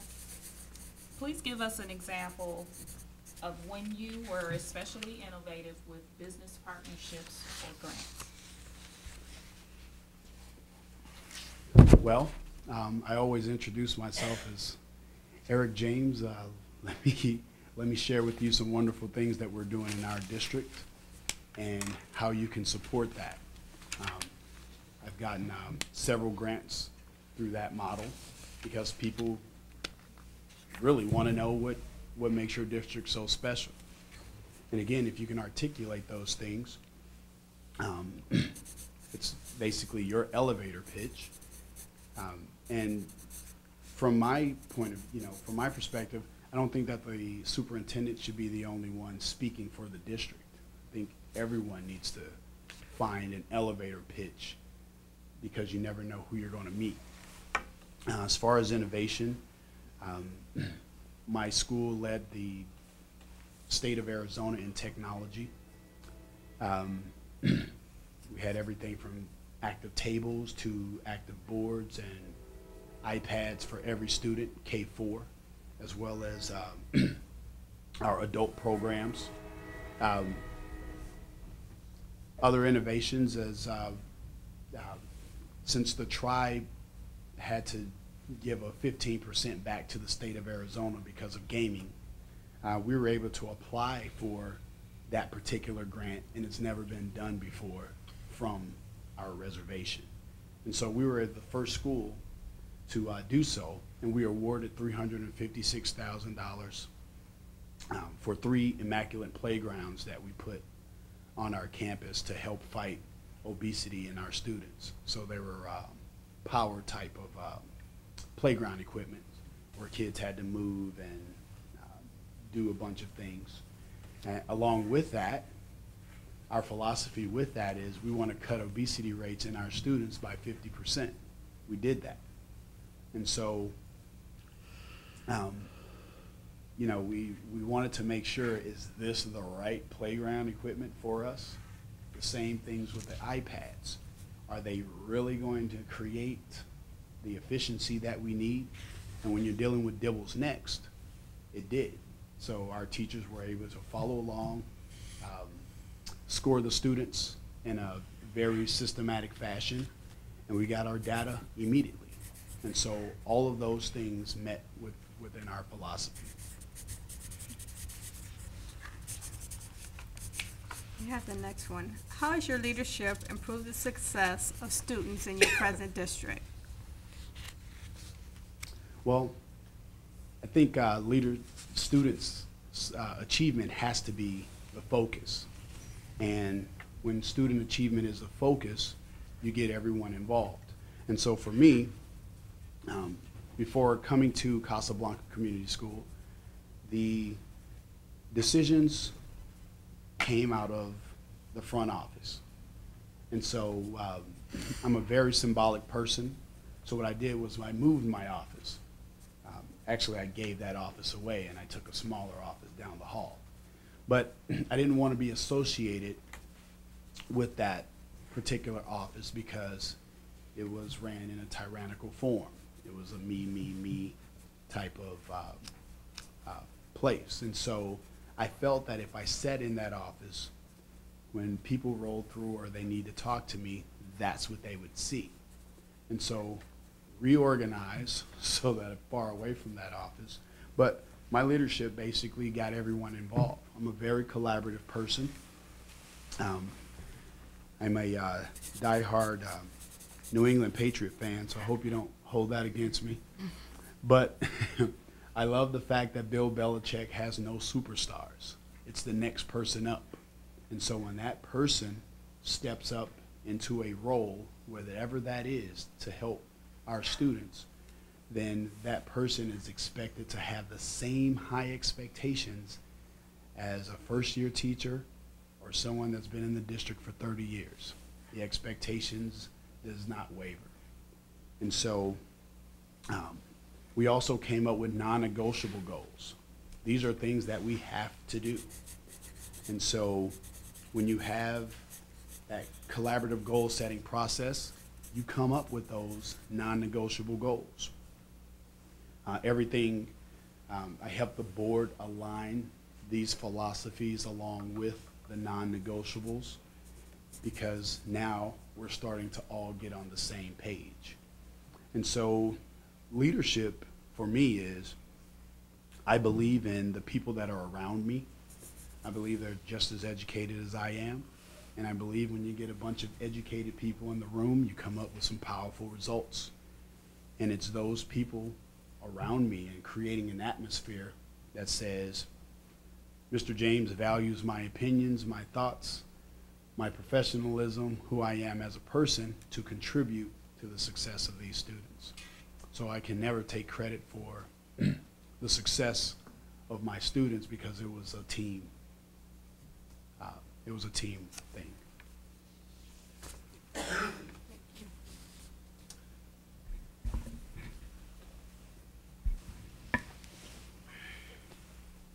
How many times in the past semester were you in a classroom, and please describe what you learned from these visits?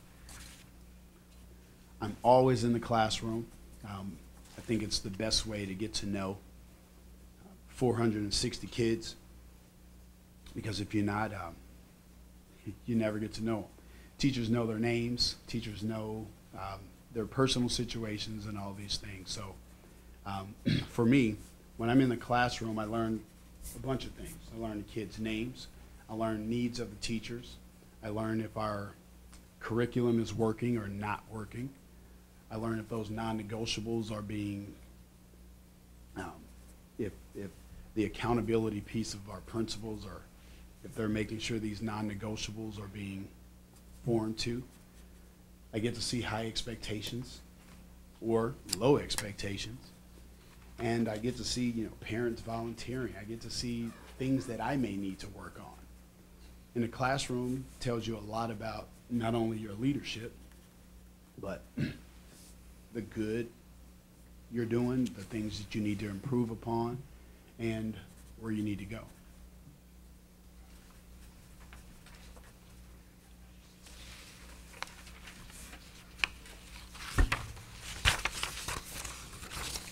I have the next question for you. Student achievement is very important to us. And what action would you be responsible for to enhance student learning? And could you give us examples of how you have addressed the achievement gap in your current district? Well, a district is only as effective as its weakest school. And so, for me, student achievement has to be looked at in a variety of ways.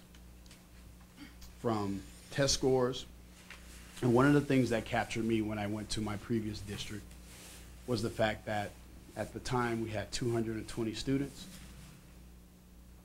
There were 84 students retained within the last 3 years, K-4.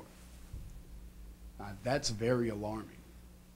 And to walk in an educational institution and everyone's just, that's the norm, then we have a problem. And so addressing student achievement, again, has to be a collaborative process. You have to believe and trust the folks around you. And you have to align everything you say with what you do. And so for us, we took the data, we dissected it, and then we had to find the right model for us. And so part of the reason why kids were being forgotten or left behind, if you want to quote NCLB, was because we did not catch them in time. And so we started using an RTI model, which allows us to evaluate the kids on a systematic approach, so either weekly, bi-weekly, or once a month to find out where they are. If those kids aren't moving, then we had to get resources in line or professional development embedded for our teachers to find out why interventions aren't working. So then we had to look at the curriculum. And so it was a lot of things that we had to look at in order to rectify our student achievement. I mean, it's an ongoing process, but you have to create a system and a philosophy that states why we're here. We're here for the students. Anything else that has no bearing on student achievement needs to be put to the side, but that philosophy must ring around student achievement. Thank you. What is your expertise with current technology? Now, as I stated, we were elementary school. We led the state in a lot of technological initiatives. It's in everything that I do. From our walkthroughs, I know you guys use Danielson, I believe, for your evaluation. And so my particular school district, we used eye observations by Dr. Robert Marzano. And basically, you know, whatever elements we were implementing, or I would always let the teachers know that I'm going to leak out what I was going to expect when I did walkthroughs, just so they can be a little more prepared or whatever the case is. But when you walk through a classroom and you're able to quickly identify the goals, the rubrics, and teachers celebrating success, or students are engaged, and then by the time you get back to your office, you have that data already formulated for you. That's a powerful tool to send out to your teachers and say, phenomenal job, guys. Keep up the work. We had 87% objectives met in these 3 categories. But now it gives me dialogue to go and talk to that 13% and say, what happened? This is a non-negotiable, so you know what's going on. And so the teachers love that when you can, because now they feel like you're actually paying attention to these things. They're not just doing it because you added on another item to their list. And giving them constructive feedback on how, hey, I love how this strategy was able to get 97% of your students engaged. You can praise about that, and then you can say, okay, what can you do about that 3%, that one student that was just kind of over in La La Land?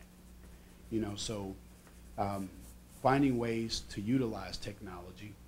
For our students, they had active tables, which was about this size, but it's like a flat screen TV on a table. You put students in small groups, it rolls over to the side. You can work on whatever they needed to work on, whatever skill that you were working on that day. The iPads for research.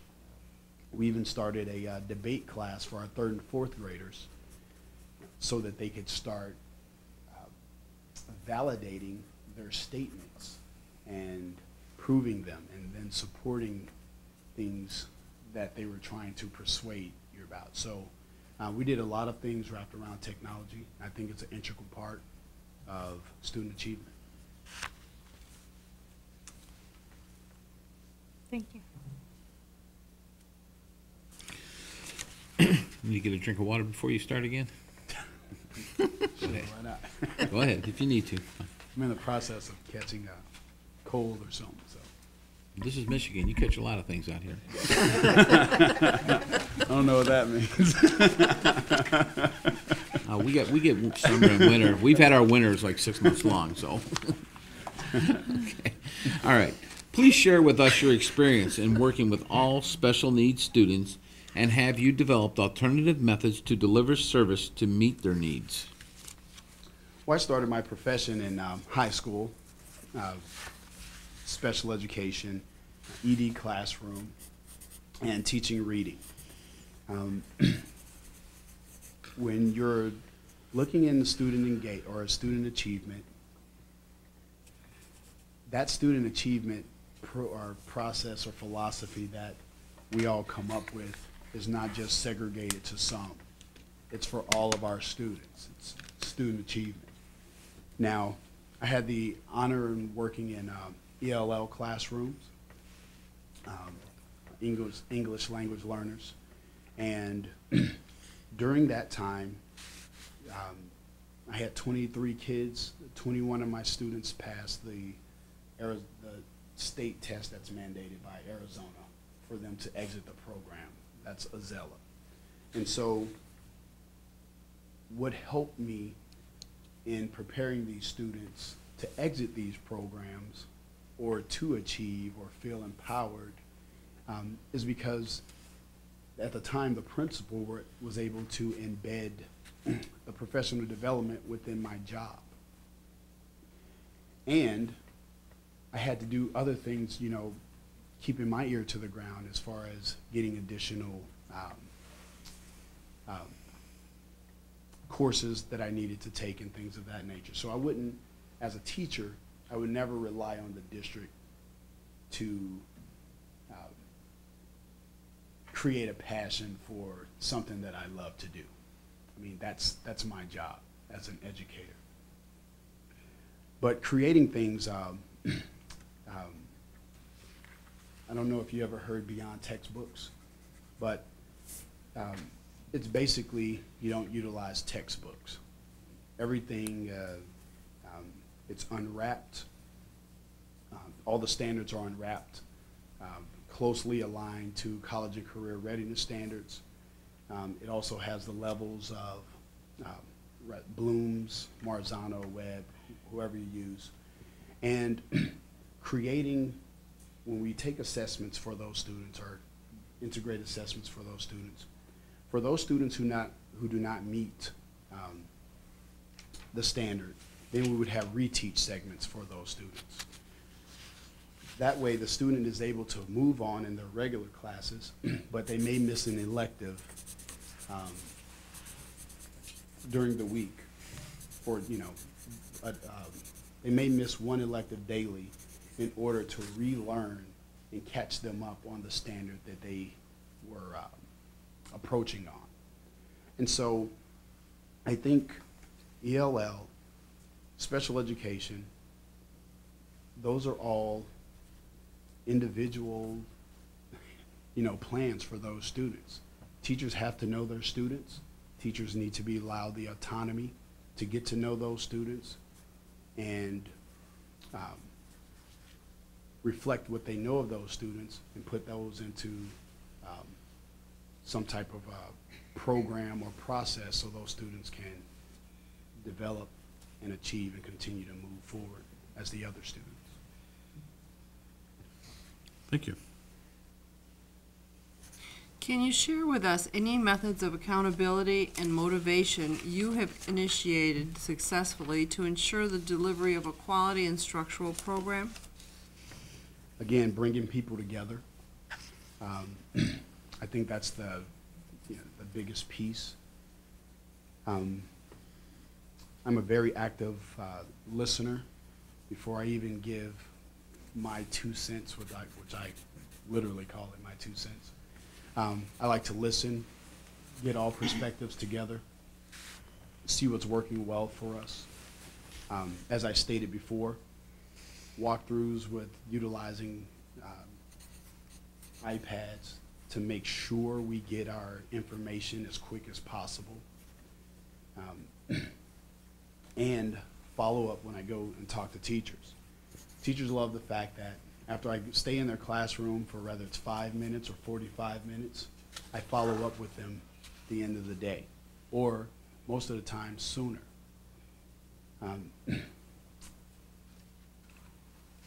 It's, you know, just alarming how many principals walk into a classroom and they walk past the teacher 2 or 3 times that particular day and never say anything to them about why they were in the classroom or what they thought or what they seen, you know, and things of that nature. So immediate feedback, that was the motivation. Our test scores, our data, our PLCs were all wrapped around our philosophy. What can we do to move our students? How do we move our students? We started peer-to-peer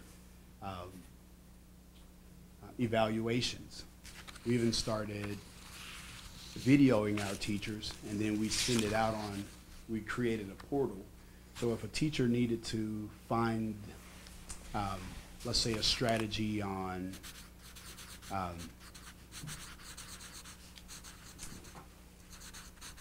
phonics, and if we had a couple of teachers that was doing that superbly, then they would have a video segment of them doing a phonics exercise or lesson.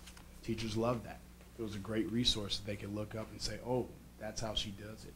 Or how does she deliver lessons? Or how does she walk about the room to monitor student engagement? So it was quite a few things that we put into place to help move our students to the next level.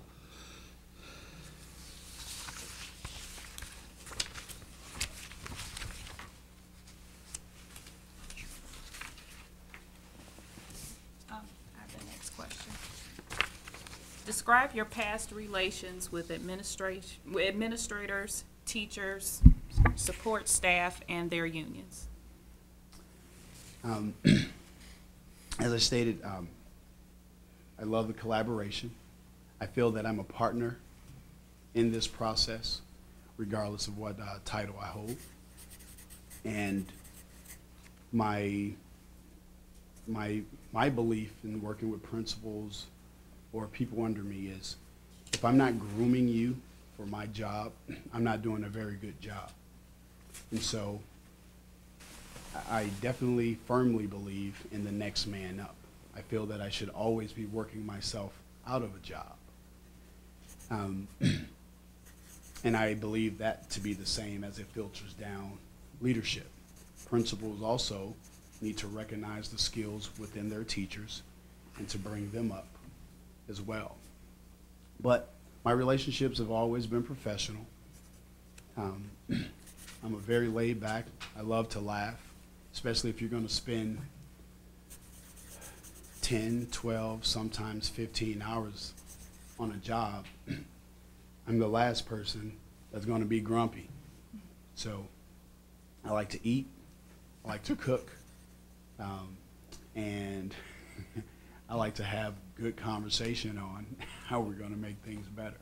So I'm more of a partner in this process, and that's how I keep it. But, I mean, everyone that works for me, they knows that I play hard, but I also work hard. And so there's requirements expected of us. We're a data-driven industry, just like sports. And so if we're not making the cut, we get traded, per se. So.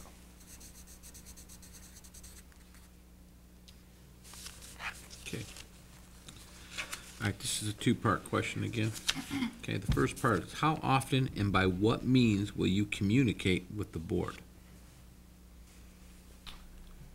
I mean, board communication is key. Currently, I mean, I communicate with my board on a weekly basis, sometimes daily, depending on certain things. And the reason why so much, you may ask, is because just like I figure Romulus community schools, you have a high percentage or a high chance of seeing a parent at a grocery store. And so them walking up to you and say, did you hear about this? Or did this happen? And that's, you know, and you don't know about that, that's not taking, not looked upon kindly. So I like to keep open communication. And so my communication, excuse me, rather is just giving updates on how things are going, where we're going. Here's research or whatever. I mean, it's all about, I think a good organization communicates very well. And so it has to start with us and then filter down. So I communicate a lot. All right, great. The second part, if you and the board disagree on an issue, how would you resolve it? Well, I think if we have a well-defined philosophy on what's to be approved, rejected, I think if those parameters are stated very clear, I think that would be enough. If it doesn't fit the philosophy, then it should be rejected. But I would never come to the board unprepared. No. So I feel that if the team that I work with believes in something and we have the expected results, the rewards that it's going to yield, and the research behind it, and I present that to the board, or the team presents that to the board,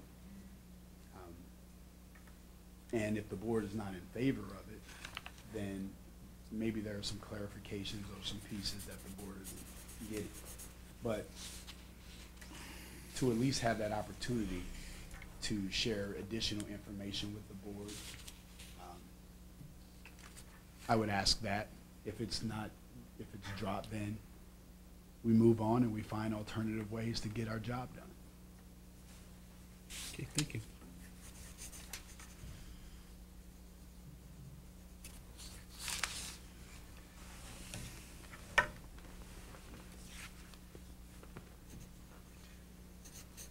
How have you gone about bringing change to a school district?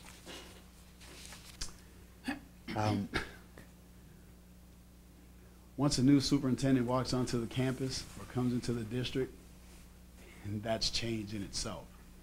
Because everyone's wondering what's gonna happen, what type of things is this guy gonna pull or this young lady's gonna pull, what direction are we gonna be going into now.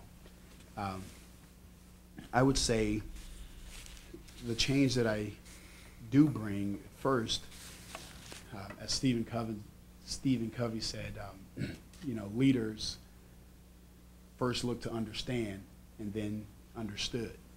So for me, I would find out as much as I can about the district, and that reaching out to different perspectives, being on the campuses, talking to the staff, the students, all the stakeholders of those are involved.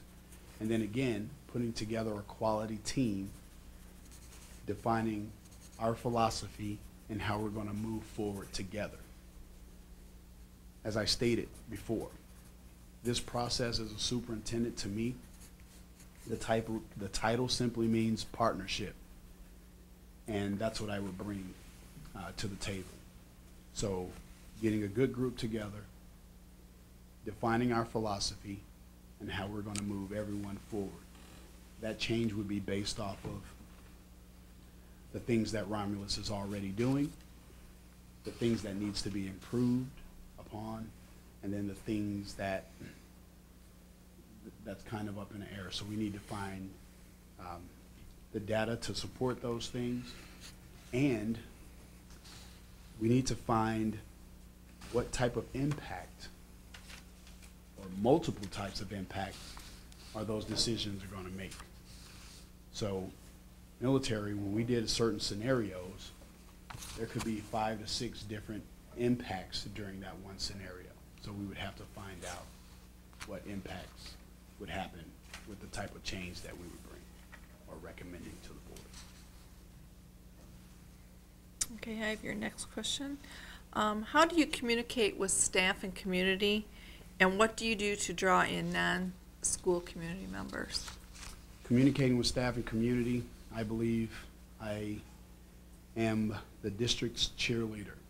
And so that would be through rah-rah songs, dance moves, out in the community, being a part of community organizations and things of that nature.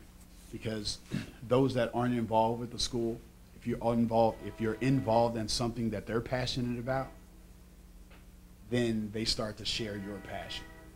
And so I definitely believe in I'll help your organization if you can help mine, because you're always bringing great things. So communication, as I stated, I love food. I'm competitive. My prior school, we had a softball team, co-ed softball team that we did on the weekends. We did a lot of things together outside of school, you know, and so I think the communication has to be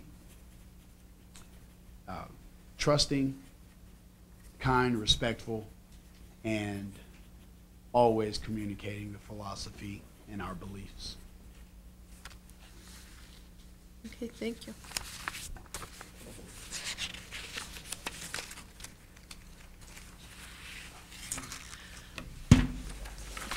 Okay, we'd like to take a few minutes now and give you an opportunity to ask any questions that you might have of the board. All right. My first question is, how does the board separate your emotions from the needs of the students in the decision-making process? That's a good question. Yeah, prayer always helps.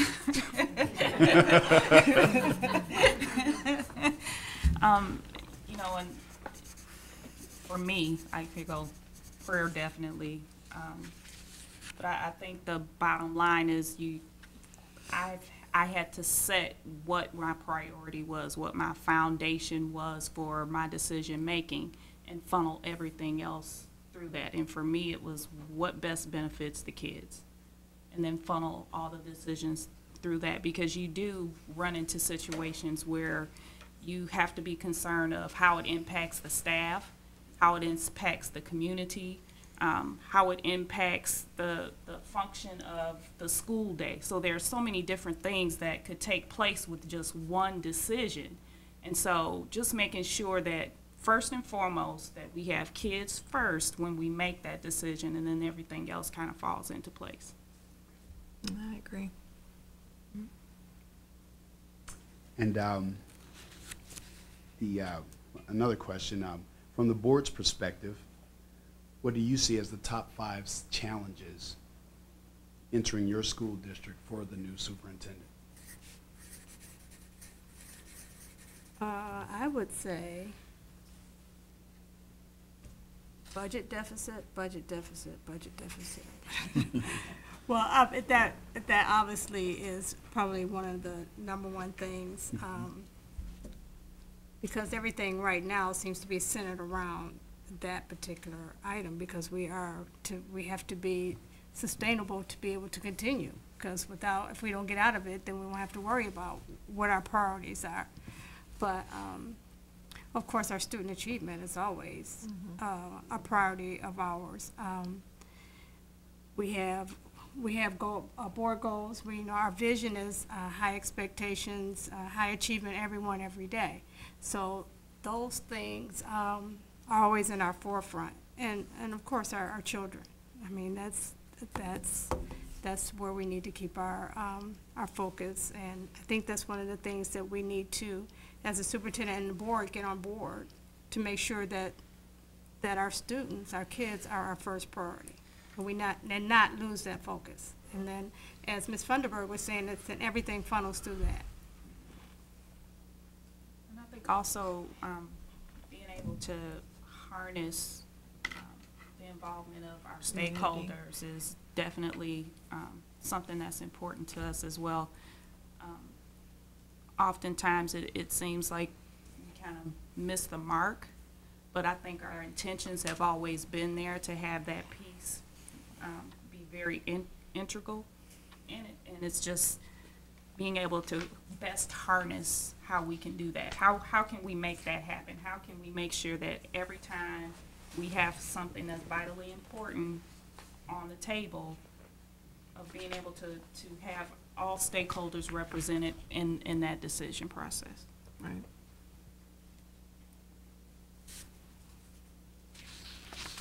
Thank you, and just have one other question before I just close with a statement. But what's your timeline or process for this? Your timeline for this process, Superintendent? You go ahead, Teresa, you should answer We that. have another set of interviews to do on Thursday, the 22nd. And then from there, we'll decide whether there'll be second interviews, which if there are, they'll be held on the 29th. I think, yeah, it is the 29th. And from there, Marie, I believe that you would then contact those candidates? Yep, I will contact, if the board decides to deliberate immediately after the next set of interviews and makes a decision, either way, I will let candidates know. If the board says we need to reconvene and have another meeting because they can't make a decision at that time, then I still will let candidates know.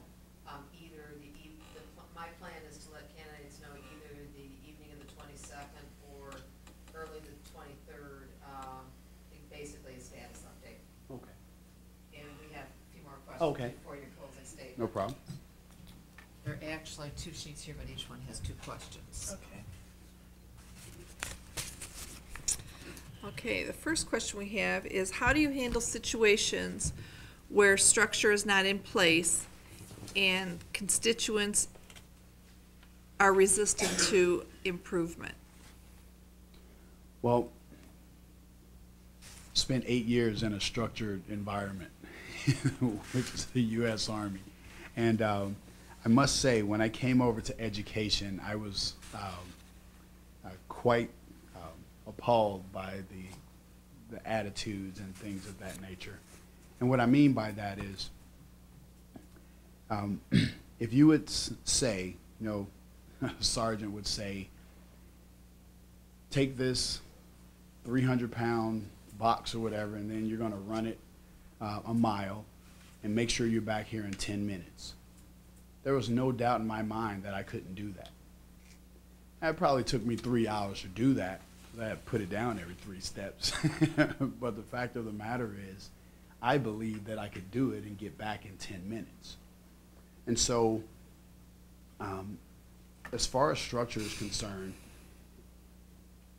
that's going to be the big talk. So when you bring your leadership team in and you find out all these things, and you go to your 7 or 8 schools, and you talk to your stakeholders, and you see the same things happening over and over again, some of those are hindrance to student achievement. And so when you look at those things, the accountability has to be as such. As I stated, if you guys are football fans, if you don't have the numbers, if you don't have the sacks, if you don't have the touchdowns, guess what? You go to another team. They trade you. And so having these talks with those that are trying to, when you're trying to come in and get structure, those simple things, the things that we're supposed to be doing in a professional environment, should be happening as, those things should be happening. That should be a normality. And so those that are resistant to change, you have a philosophy. Your mission statement, it goes beyond high expectations for everyone every day. How do we now put that in an evaluation tool and say, okay, that's not highly effective behavior, that's not professional behavior, this is what we need to do about it. And so some people will have to get that talk, others won't. They'll be motivated to carry on the passion that they come in and do every day. Okay, the next question we have is, what are your career goals for the next 5 years? Well, my career goals is to be in a place that wants just as much as I want. And so I plan on getting my doctorate. I want to run track, you know, and continue to do things to help inspire students. And so for me, my career is helping my staff get to my level and then their staff getting to their level.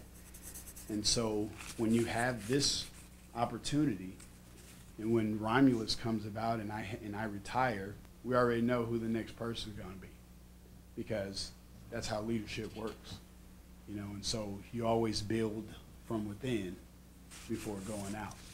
So my career goals is to make sure the next person under me has got everything that they need to get to the next level.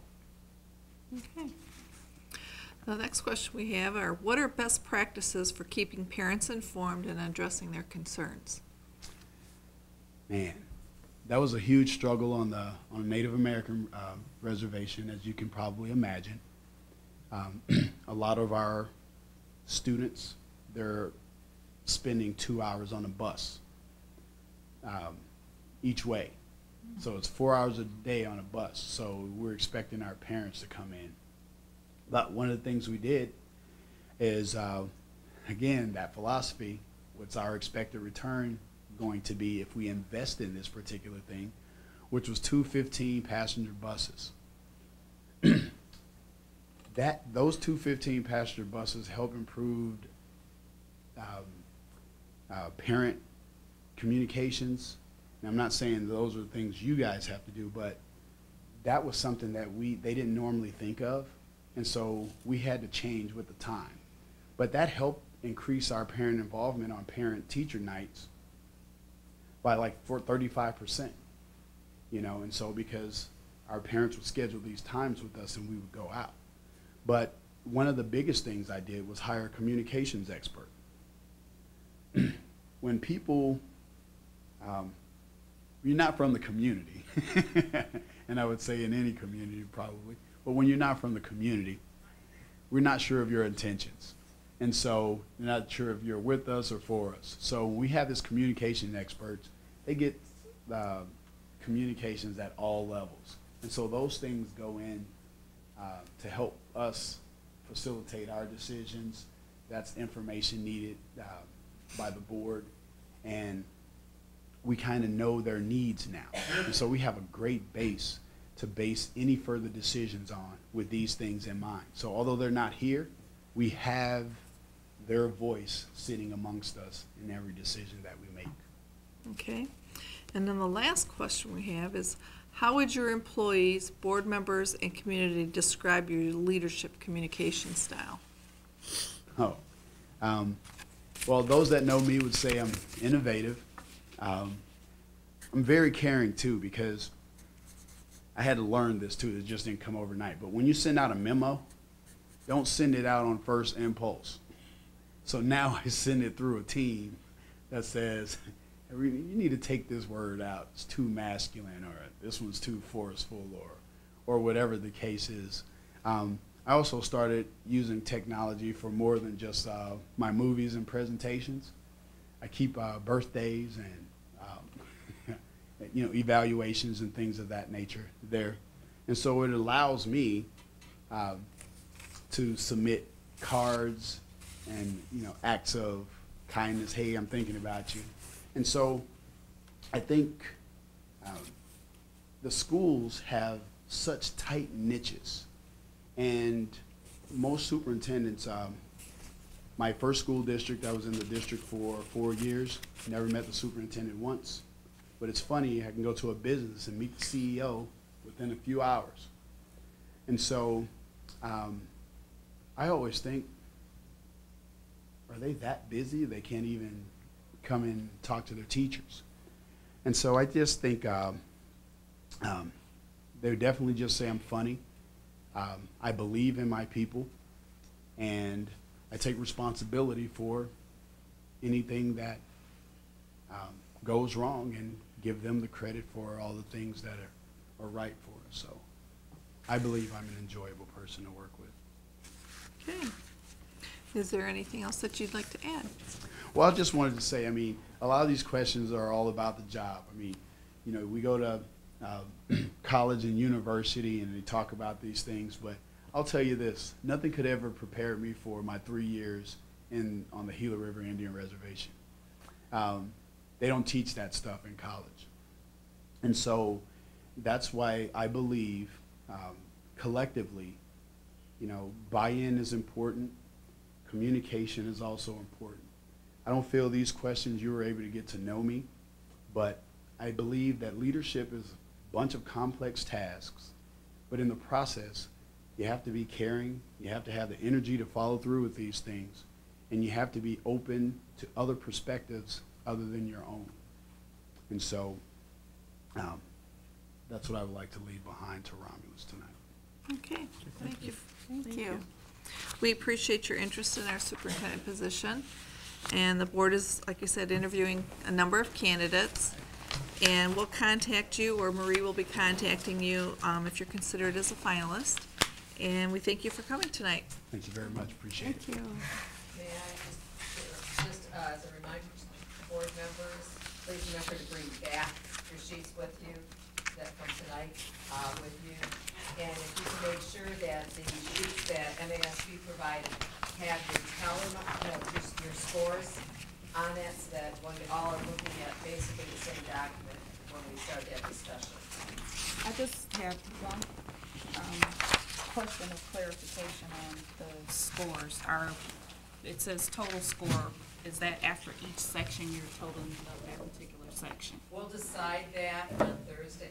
We're gonna do one total score of all of the sections, and then basically it should be a 5-point per question. Does that make sense? So if there's a 2-part question, the answer to the 2-part question would total the 5 points based on, the entire answer. So you're doing, does that make sense? Good question.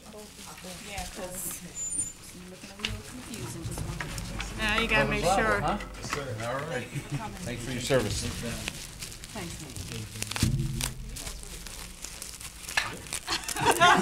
No, it's snow.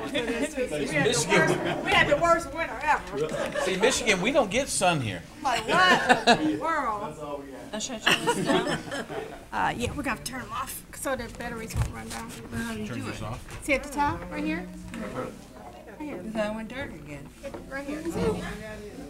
Now hold it. Right Turn here. it off. Hold the top button. Right here, hold it. Now take your Look at finger it. and slide it over. Okay. Now shut it off. It'll come over. Okay, now just slide it. Hold on. I'm gonna go to So the much next. work turning it off or risking a paper cut.